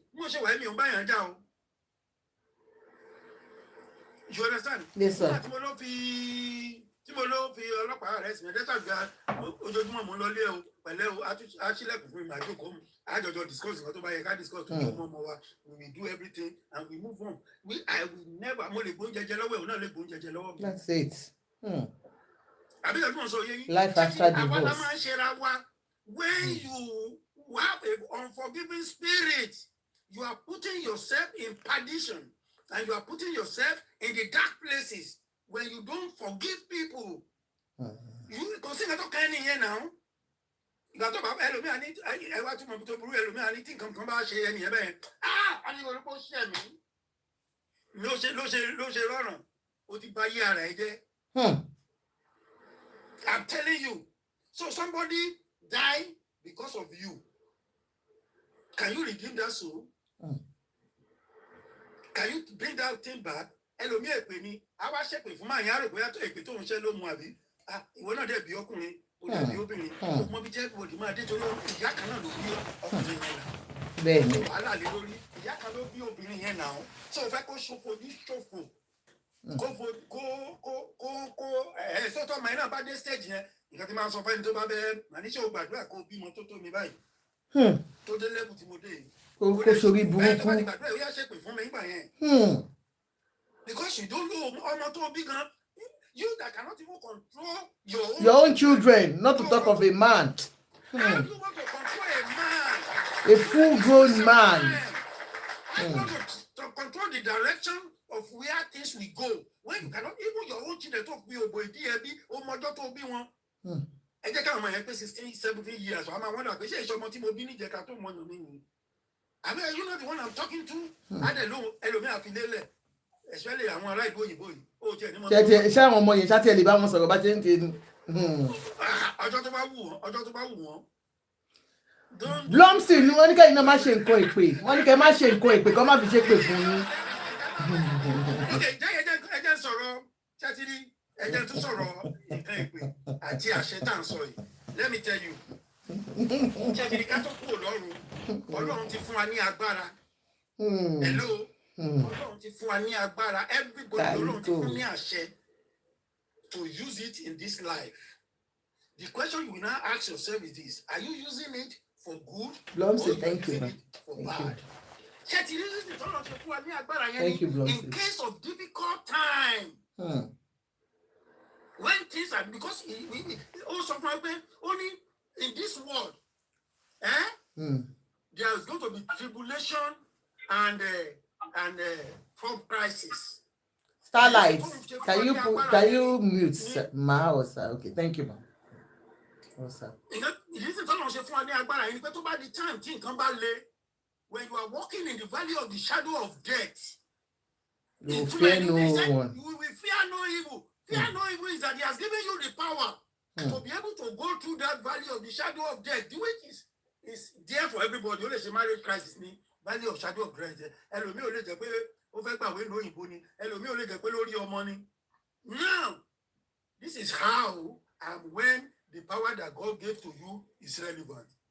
Ìwọ torí pé àwọn aláṣẹ ni Ọlọ́run ti fún ẹ láṣẹ yẹn lẹ́, ó ti fi sẹ́nu ẹ̀. Ó ti rí ẹnìkan tó ṣe ẹ̀, ó ti bù ní èpè, háì, ó dẹ̀ ṣẹ́ bẹ́ẹ̀, ṣé nǹkan máa ń ṣẹlẹ̀? Bẹ́ẹ̀ni. Ó sọ̀rọ̀ yẹn fóònù. Ẹ wá wo nínú kí ló ń thank you gift child. Ó lóun fún kan ní 1. Ó lóun fún kan ní 5. Wọ́n ní ṣe pásítọ̀ ní dájú mi rò pé pásítọ̀ ní dájú o. Èkìtì máa ní wọ́n ni o. No, it's interpretation. Is it we fail to know the interpretation of the Bible to understand what it means to our day-to-day life? Nǹkan tí mo dẹ̀ ṣe ń sọ yìí nítorí àwọn obìnrin. Torí ọjọ́ tẹ bá máa nídìí agbára tẹ́ ẹ ti lò yẹn. When you now use it to destroy somebody's life, when you now use it to do something tó dẹ̀ ṣe bẹ́ẹ̀, ọjọ́ tó bá wá máa nídìí ẹ̀ fún ara ẹ̀ tó jẹ́ pé that's the reason why God gave you that power. Because you've used it, because everybody is limited to the amount of energy and power that was given to him. What do you use your own for? What do you use yours for? La fish, ẹ̀yin lẹ tún jẹ́ Ìtàlàwà. Ìtàlàwà lẹ tún jẹ́ la fish. Ọjọ́ tí ogun bá le, èèyàn máa ń lo agbára yẹn. Tí gbogbo ọ̀nà bá dí, that is where you supposed to o ti wá fi ṣépè fún ọkùnrin. Bóyá ó wá jẹ́ pé ìgbà tí àwọn ọmọ ẹ̀ wá in crisis. Tó nídìí ẹnu àdúrà yẹn gangan. Yes, tó wá yẹ kó wá lo àṣẹ yẹn tó lọ fún ẹ láti fi redeem life ẹ. Kí life ẹ lè lọ síwájú. Ẹ lọ wádìí gbogbo àwọn tó bá ti ṣe ìkà, tó bá ti lo agbára burúkú yẹn. Ẹ rí pé ọjọ́ tó bá ní crisis wọn ò lè recover. Torí ẹ̀yin ìwọ náà máa go through àfonífojì life. When you get to that point where you need that authority, where you need that power, because you will misuse it, you will not have the access to it again. That's why I used to tell people, you better learn to forgive people, not because of them, for your own sake. Thank you very, very much. Ẹlòmíì tó ń bínú sí lọ́wọ́lọ́wọ́ sì ló ṣe tó jẹ́ pé òun mi ò ní dáríjì. Ó wà lórí obìnrin níbi tó ti ń ṣe kúrúkẹrẹ. Ó wà níbi tó ti ń mọtí tó ẹgbẹ́ tó ń mọtí ni. Ó wà níbi tó ti ń patí tó ẹgbẹ́ tó ń patí ni. Ẹlòmíì kan tiẹ̀ lè má wà relevant sí life ẹ mọ́. Bóyá o ti lọ tó o tiẹ̀ mọ ibi tó wà, o tiẹ̀ wàá máa sọ pé ò ní dá ẹni tó o tiẹ̀ rí for the past 10 years, 20 years of your life. Wàá máa sọ pé ò ní dáríjì. Learn to forgive. Ìwọ ti fún ní orí bẹ́ẹ̀dì ẹ níbi tó wà. Are you kidding me or you are kidding yourself? So that is my own understanding.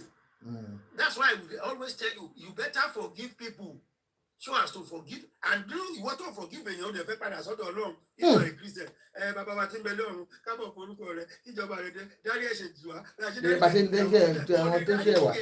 Don't waste your time. Don't waste your time. Because you work on the daddy human being ẹgbẹ́ wá fẹ́ kí Ọlọ́run kó dáríjì ẹ́. Meanwhile Ọlọ́run tó ní kó dáríjì ẹ́ yẹn àwọn èèyàn ló máa lò láti fi dáríjì ẹ́. Èèyàn ló máa lò torí o máa débi tó ti máa tọrọ nǹkan lọ́wọ́ Ọlọ́run táwọn pé wẹ́ kó dáríjì ẹ́ fún ẹ.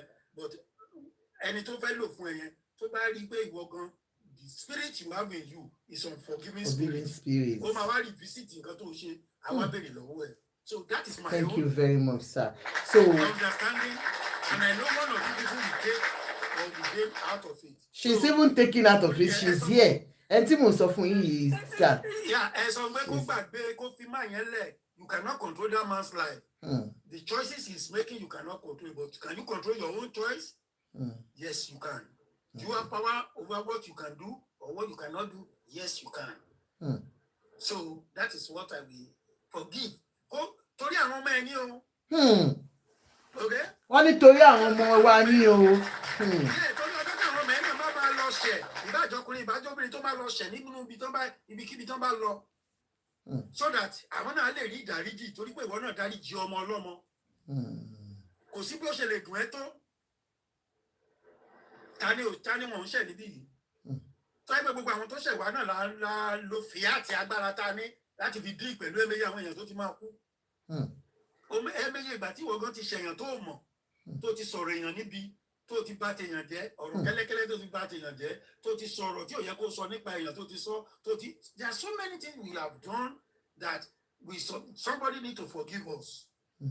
So if somebody need to forgive us and you know that you are not a saint yourself, let us start forgiving other people.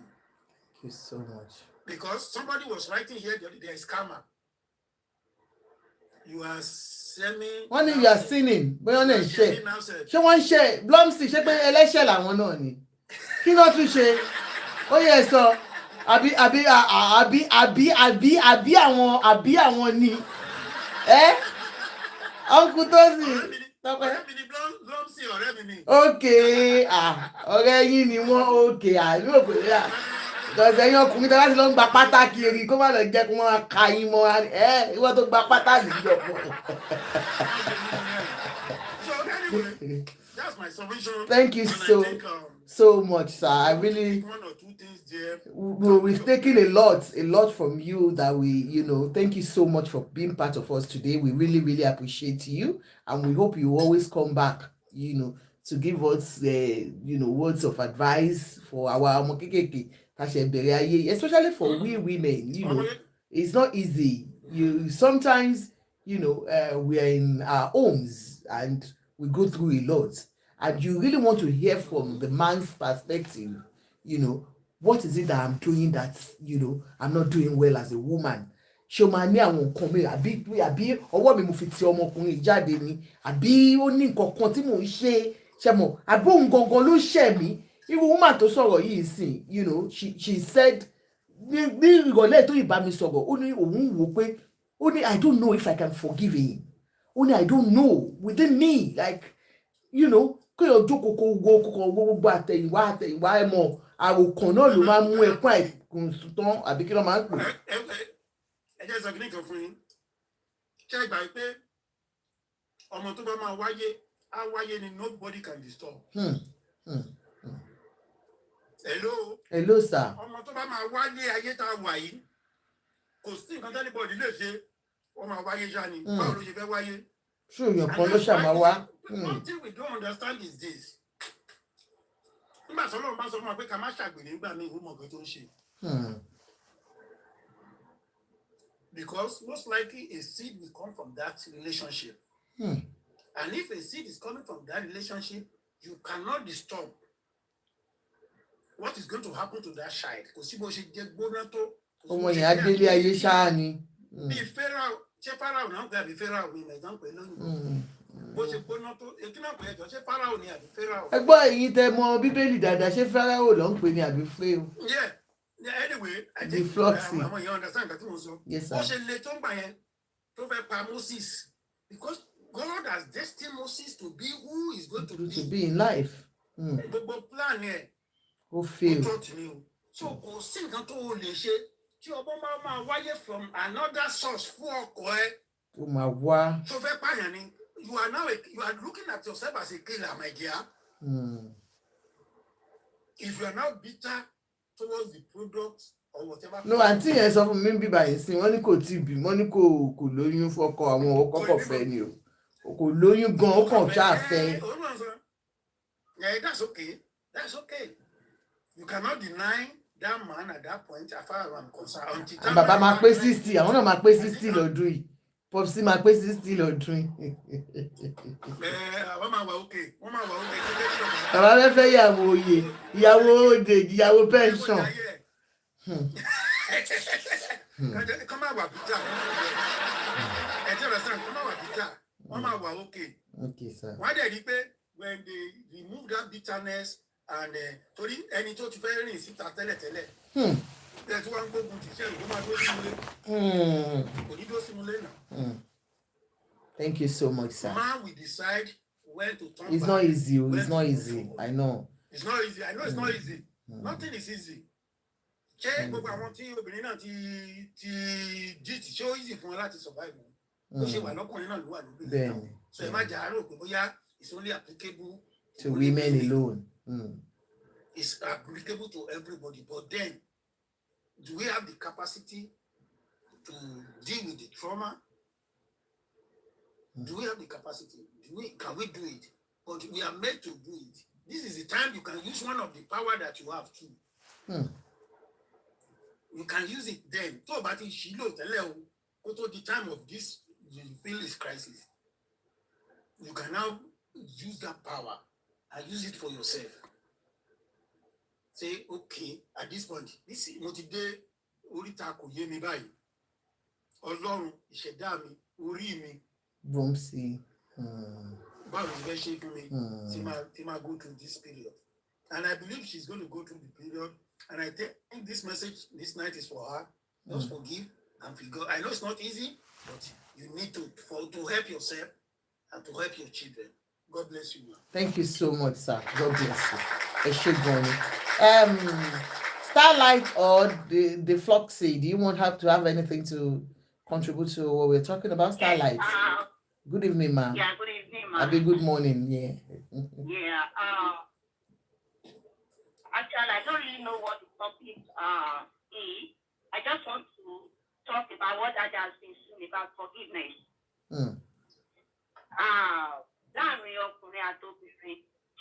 When we are talking about forgiveness, yes, sir. Yes, sir. What depends on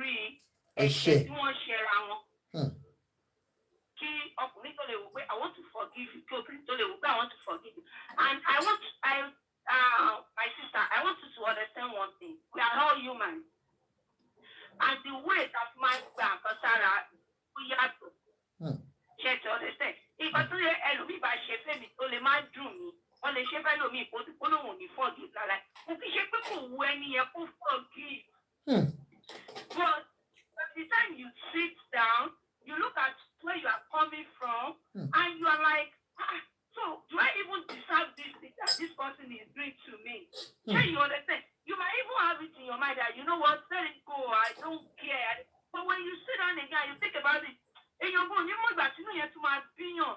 All we just, we should all be praying for is the grace. That the Lord should give us the grace to forgive. It's not my dad, it's not easy. Position, bro. It's not easy to forgive. And you think that daddy, you are talking from your own experience.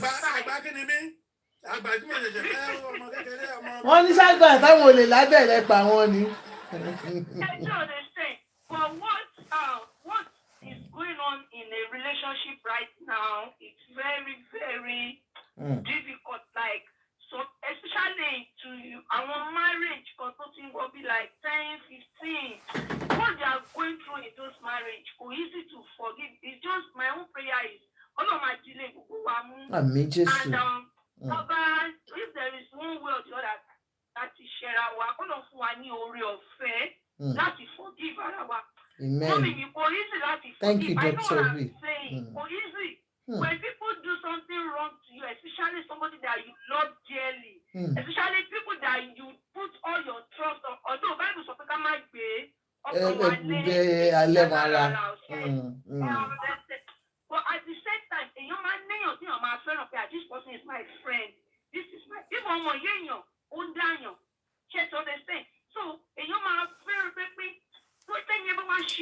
I'm talking from for example, my sister, for example, yes, ma'am. And you're like, this is my friend, 5 and 6 meaning, and they don't want because you are doing good, you are doing everything. She has 3 kids, you have just one. All because you are doing good, and look, social worker finish, come and collect that one child.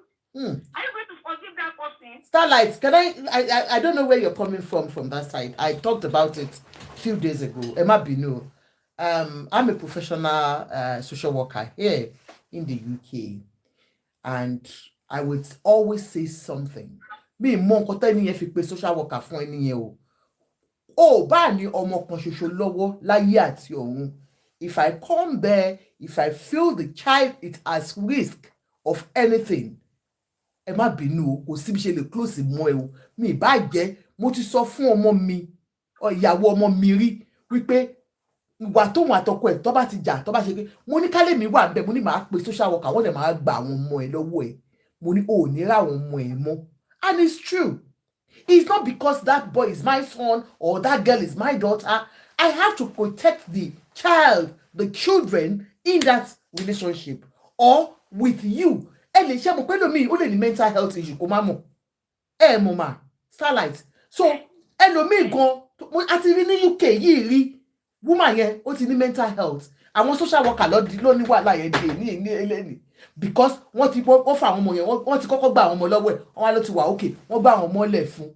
Sure you understand because they didn't do their own job very well. At the end of the day ó stab ìkan nínú àwọn ọmọ ẹ̀.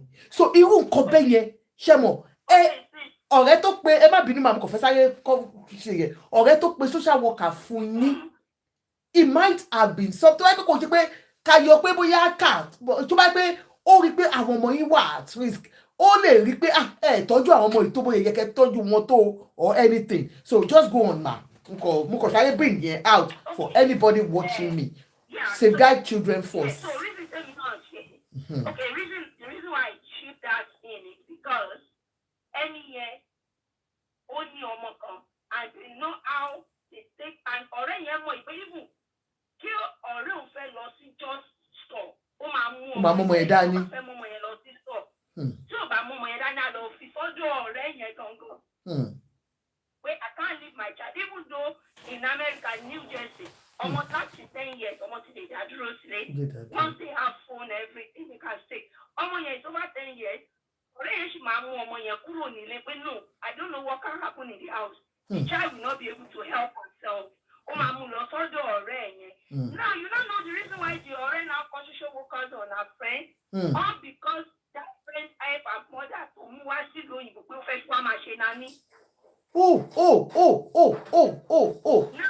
ọ̀rẹ́ yẹn okay ó help màmá ọ̀rẹ́ ẹ̀ tó jẹ́ pé ó fẹ́ máa lò yẹ́ ẹ̀ bí ọmọ ọ̀dọ̀.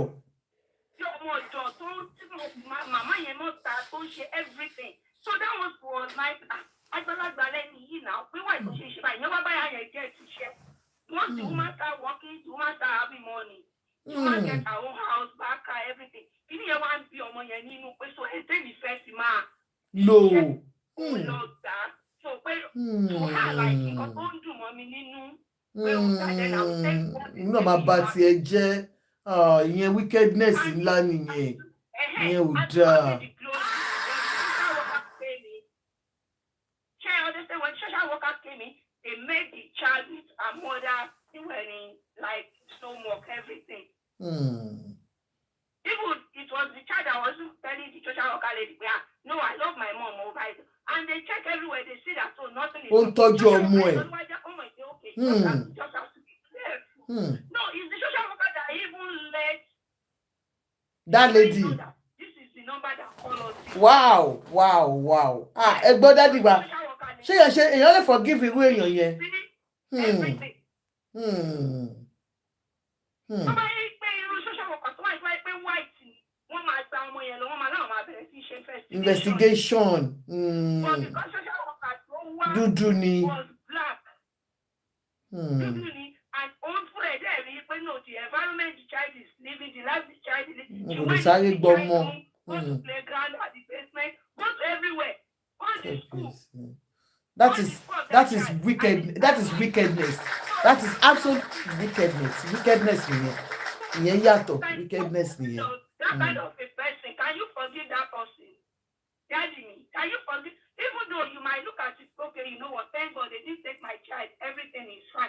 But you see, even if you forgive, you will never have anything to do with that kind of person. Money life. So all depends on the share. See, your bad share, your tó lè wò pé you know what? Just let it go. Let it go. Let me forgive. Even if you forgive, kò sí ni èèyàn ni wá. All we just need is prayer pé Olúwa fún wa ní oore ọ̀fẹ́ láti máa dáríjì ara wa. Thank you so much. Ọlọ́run tó ń jowú. Táyé táwa sọ pé bàbá dáríjì wà bá. Ká má ṣe sọ. Fáráò ṣe Ọlọ́run náà wá tó ṣe jẹ́ kí Fáráò gbódò lọ. Ṣé you understand? There are so many people in the Bible. Okay, David tó fẹ́ ọmọ àwọn tó máa jagun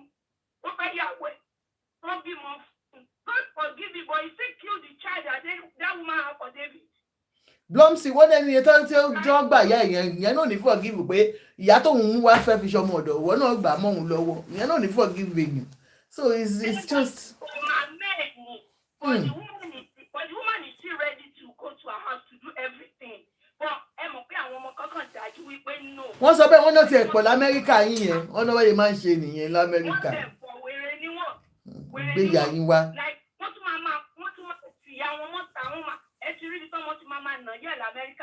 Kábíyèsí ọmọ Nàìjà. Oh God. ọmọ Nàìjà Yorùbá wa Yorùbá. Once they bring the mother, they just want the mother to sit. And even when you don't just let one share anything.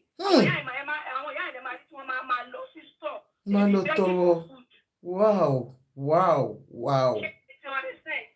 So, mind of forgiveness. But to forgive people, it depends on a shedding of a shame. Hello, Auntie. Ẹ má sọ̀rọ̀ lọ. Mo gbọ́ little of your story. So the question I will ask you is this. Téèyàn bá lè mú ìyá ẹ̀ wá sí ìlú yìí tó dẹ̀ treat ìyá ẹ̀ bó ṣe treat ẹ̀ tẹ̀sán kó treat ẹ̀ yẹn. So kí lẹ̀ ń bínú sínú ẹni yẹn sí? You are wasting your time. You are wasting your time. Téèyàn bá lè ṣèyẹn sí ìyá ẹ̀.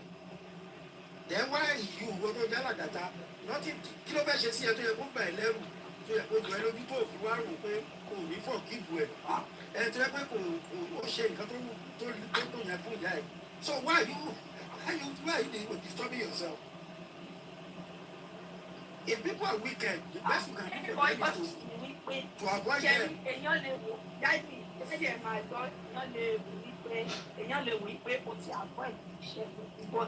To forgive that no man difficult. So it takes time to forgive and grace. Let me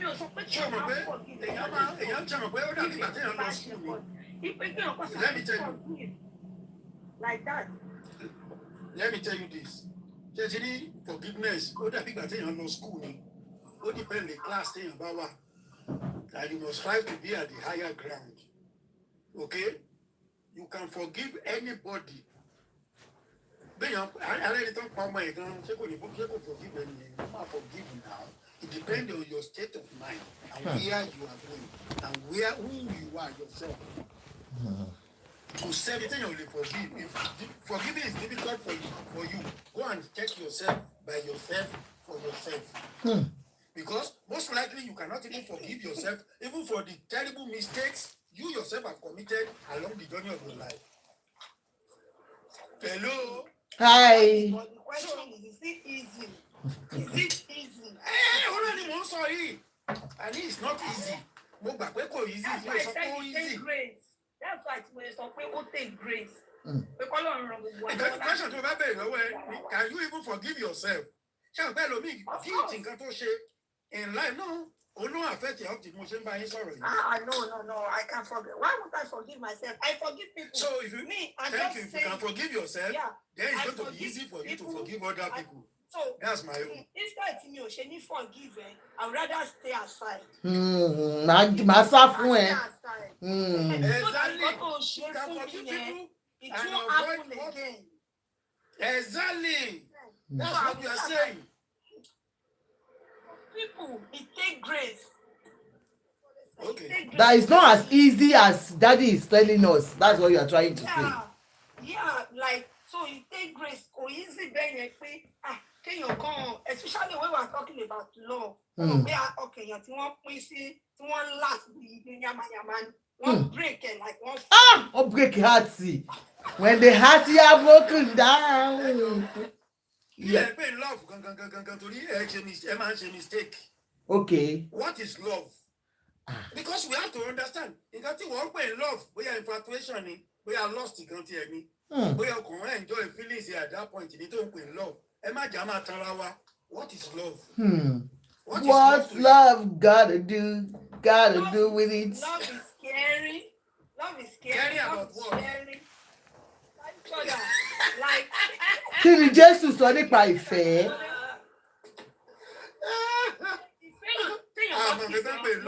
Ẹ máa gbọ́ ṣe rí ìfẹ́ pé ọ̀nà méjì. Ìfẹ́ pé ọ̀nà méjì. ọ̀tọ̀ ní ìfẹ́ wípé ẹni yìí Jésù gan sọ ó ní tẹ bá rẹ̀ ní tẹ́bi ń pa ó ní ẹ̀fún tẹ bá rẹ̀ sí ìyá ń jẹ tí ò láṣọ tí ò ṣe. Charity is love. Yeah. Charity, humanity. Do you get something in return? Hello, madam. That charity you say is love. No. Do you get anything in return? No, when you do charity for love, you do it for love. You don't expect anything in return. We are talking of love as husband and wife, the love between a man, the wife and the husband. Ìfẹ́ ọkọ àti ìyàwó dádì, ẹ jẹ́ ká kọ́kọ́ mú sí ìfẹ́ ọkọ àti ìyàwó. Irú ìyàwó àtọkọ tá sọ̀rọ̀ wọn yìí, ìfẹ́ tó ti jọ ní láti kékeré tó ti jọ ń fẹ́ra wọn for 25 years. Ìfẹ́ tá ń sọ nìyẹn. Ìfẹ́ ọkọ àti ìyàwó ìfẹ́ ọkàn ni.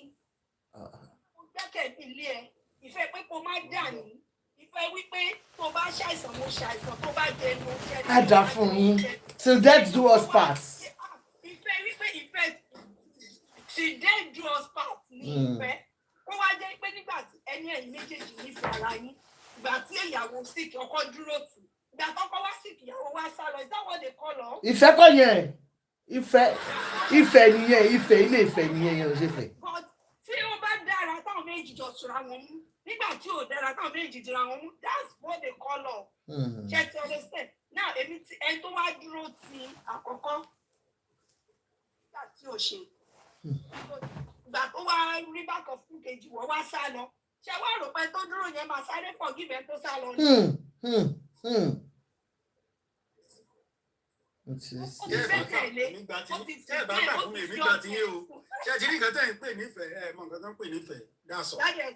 Most of us.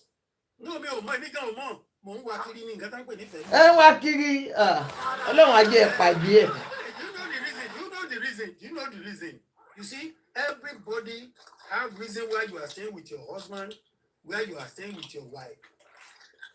If you have a reason for doing whatever you are doing, imagine time, if you believe you've given your life to a man, that's what you think is love. You see, love must be from both sides. If you love me and I love you, okay? Anyway, love yẹn, ó máa fojú fo àwọn àṣìṣe, a dẹ̀ máa gbára wa bí a ṣe rí, okay? Kò dẹ̀ ní sí time for both of you to break. That is what they call love. But when you are loving when you are in a relationship with somebody for a reason, the man is with you for a reason. You want to go love when ẹlòmíì wà naturally caring. Ẹjọ́ bóyá mo dẹ̀ kúrò ni o. Ẹlòmíì wà naturally caring. Kì í ṣe pé love obìnrin yẹn. Ó wà caring. Nípa pé nature ẹ̀ ni, that's nature. Nǹkan tí ìwọ obìnrin dẹ̀ wá nìyẹn. Nǹkan tí ìwọ obìnrin dẹ̀ wá nìyẹn, ó lè náwó fún ẹ. Ó lè raṣọ fún ẹ, ó lè ra bàtà fún ẹ, á tún bẹ́ẹ̀ take care àwọn ọmọ tó bí, tó bá tún gbọ́ ọmọ wá láti tàgá, á tún bẹ́ẹ̀ take care. Natural, somebody that is, you see, this life, I could only identify what somebody can do fluently. Tí ò ní lára. It doesn't mean you really love when we come about the type of love you are talking about. Somebody can be naturally caring. Tó bá lọ bọ́ sọ́wọ́ owó èèyàn bẹ́ẹ̀ yẹn, love ni wọ́n máa pè é. Tó bá wá ṣe nǹkan fún ẹ, wàá bí lè pé á dùn ẹ́ wọra. Ó máa dùn ẹ́ wọra. Bloomsy, ẹ fẹ́ sọ̀rọ̀ mo fẹ́ gbọ́ yín o. Bloomsy ti wà lókè. Ìbínú ló ń gbé bọ̀. Yes, we are disconnected. Okay. Yes, sir. I can't wait. Okay, ẹ mọ̀ wọ́n dáadáa. Abájọ ó dà kọ́ wọ̀nyí dáadáa. Wow, that's good. Yeah. Ẹni ò sí ẹ̀jọ̀ ẹrẹ́ mi ìtẹ̀bá yín bẹ̀rẹ̀ kéèsì bọ̀ torí sísà tó sọ̀rọ̀ àwọn ìyá yẹn lèmi tẹ̀ ṣe gòkè. Okay. Ṣẹ́rí kọ́nà máa ṣàánú ẹ̀jẹ̀ máa tọrọ ìdarí díẹ̀ ṣe. Ṣẹ́rí àwọn ìyá yẹn tó máa ń dáhùn tó bá bá àwọn ọmọ tọmọ. Wọ́n ti jọ sọ, but the moment tó bá ti láǹdì báyìí, àwọn ẹ̀pọ̀ àwọn siblings tó máa ń wà nílé yẹn, wọ́n máa ń push àwọn ìyá yẹn, owó làwọn yẹn máa ń lé. Wọ́n máa ń wá owó. Ṣé wọ́n jẹ̀bi? Ṣé wọ́n wá jẹ̀bi sí yẹn ni? But why tí wọ́n promise àwọn ọmọ wọn pé máa bá wọn tọ́? Báwo ló ṣe máa promise ọmọ kan? láti ìgbà tó di lọ́mọ bíi méjì mẹ́ta sílé tí ebi ń pa àwa torí ọmọ kan wàá tó kó tù wá máa bá tọ́jú ọmọ tó ráyè wọlé. But kí ló wá ṣe ní no but ṣe bí òbí kí ló dé wọ́n wá help ọmọ ẹ̀ náà. kí ni yẹn máa ń dun àwọn ọmọ tó mú wọn wá o. then àwọn èmi náà tí mò ń sọ mi kan ti láàrí mọ rí tí mo ti lọ help ìyá kan.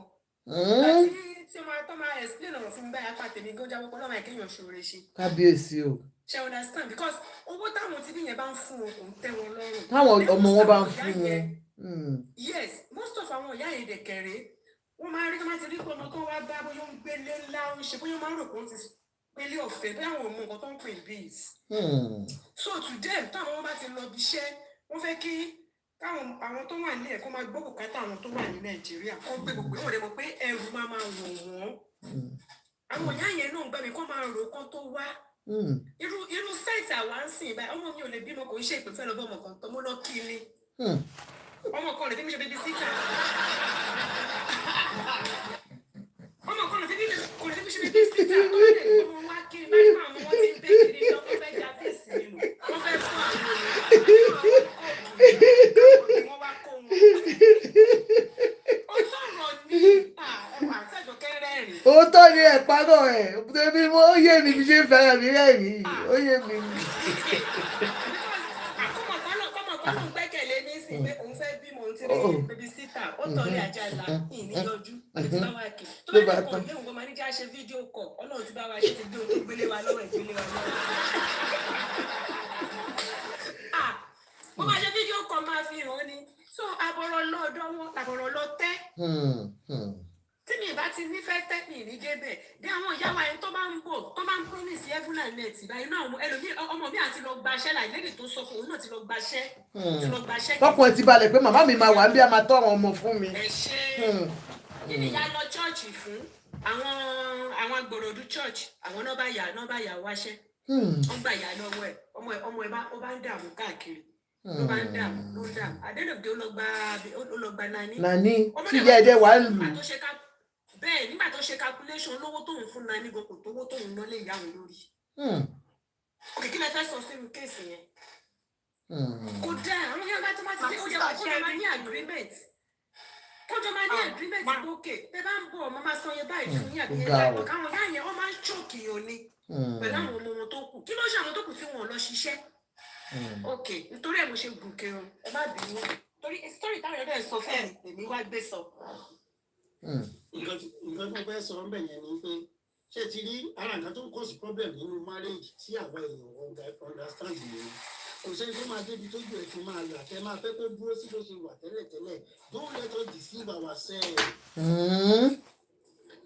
Yes kò sẹ́ni tó máa mọ̀ pé òun lè gba $10 per hour ẹ̀yin wá gbé sílé àti kọ́kọ́ máa fọ apá ojú yín náà ló ṣe máa ibẹ̀ náà ló ti máa gbọ́n tó ti máa forí ṣírò pé ọ̀hún tó pẹ́ ṣé àwọn tó máa ń da kékeré ní irú jù àwọn tó bá súnmọ́ yàn ni most àwọn cases tó àwọn ọ̀rẹ́ sọ́kọ́ àwọn mẹ́mbà church ìgbà tẹ́mi náà ganu sí ìgbà yẹn nání tí mo lọ ń gbé rẹ́bísítà tí mo lọ ń gbọ́ mọ̀ mi fún ibẹ̀ mo ti ganu sí tẹ́mi náà ṣe good care mo tẹ́ last nígbà tí mo gbọ́ gbọ́ story mo máa ṣe shopping lọ fún ìyá mi máa ṣe gbogbo ẹ̀ wọ́n pè mí sí meeting mo fẹ́ dalé wọn rú tán mo dalé wọn rú tán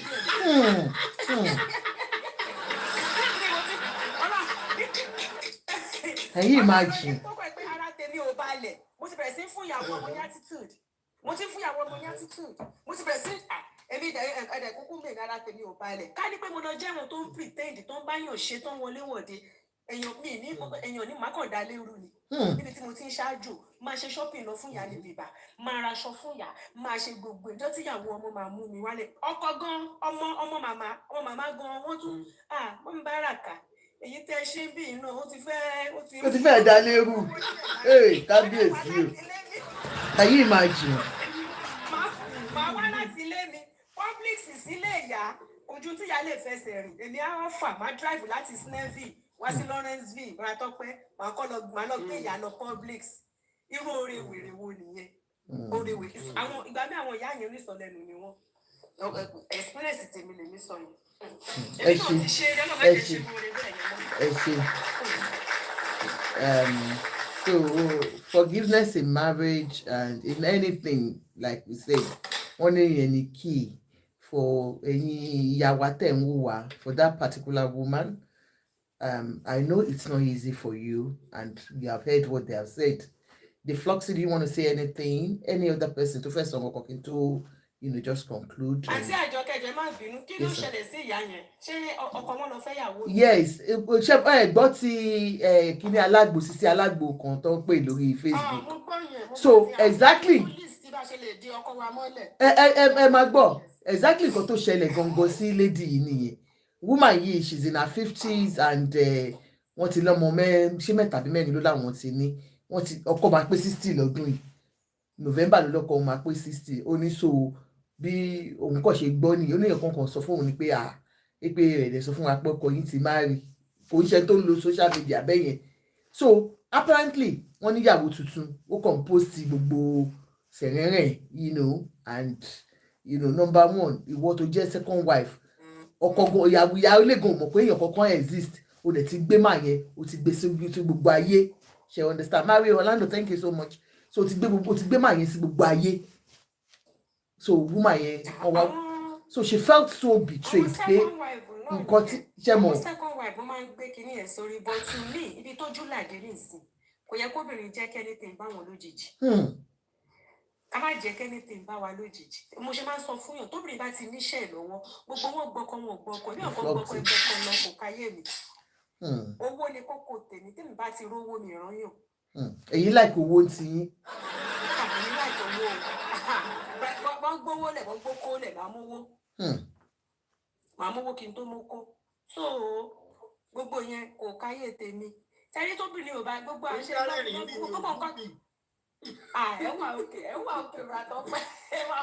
ẹ kàn ń sọ kínní ó kàn look so simple báyìí ni o kò easy o mọ́mì wa. wọ́n mọ̀ pé kò ní sókè gbà tẹ́yìn sọ ti yín nìsín àwọn eléyìí tí ó ṣẹlẹ̀ yìí mountain of fire lọ́jọ́ ń lọ ẹ̀dà lọ́kàn church. àwọn popsi church. Bẹ́ẹ̀ ni ní Amẹ́ríkà wa yìí kò sí táwa yìí ò tí ẹ̀mọ̀ pé tó bá ní ṣọ́ọ̀bù kò sí tí wọ́n gbọ́ MFM àwọn ilé ìtún lọ. Ìyàwó ló níṣẹ́ gidi nurse practitioner níyàwó ọkọ lọ fọmọ nkele lóyún. Káì. Kí lè fẹ́ parẹ́ ẹ̀ fún? Èmi ò lè wá ní stroke torí ọkùnrin kan. Mo fẹ́ràn fàájì. Mo fẹ́ràn fàájì o.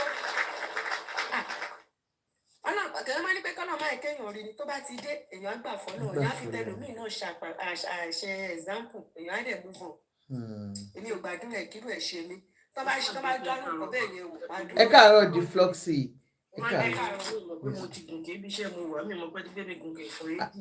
Láti ìdájí tẹ ti wà lókè Ọlọ́run ló tiẹ̀ ní pé kò ní pẹ́ lọ́ńdókó lọ́wọ́ la lọ́ngbọ́ yọ. No problem ẹ má wọrí ma ẹ gbọ́ ọ̀ma ok ẹ má sọ̀rọ̀ yín lọ Blomsy àbí Blomsy à ń gbọ́ yín. So àwùmá yẹn kó má bínú ó máa hàn tí wọn but for time being náà ní máa move on tó bá ti níṣẹ́ wọn lọ́wọ́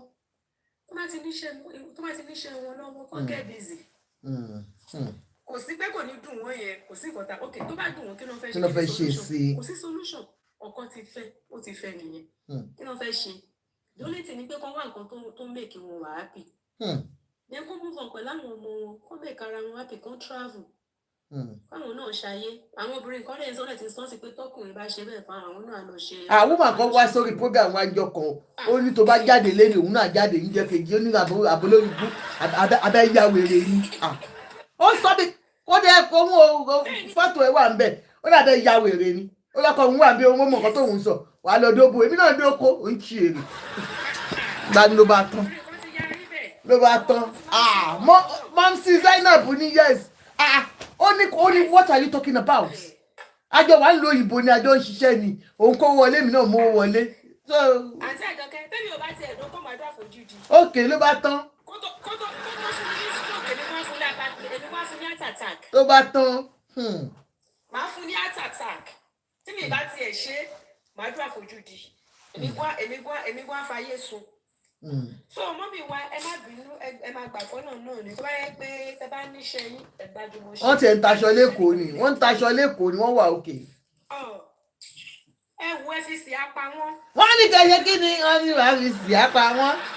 Wọ́n náà wọ̀n mo máa ṣakọ sí wọn máa wá ṣe kí ni máa yá fi sí apá wọn. a tún wá bùgá wọn. ẹ fi sí apá wọn ẹjọ́ náà tó wà. táàmù yẹn gan ló yẹ kí obìnrin tẹ̀kì ara ẹ̀. I'm telling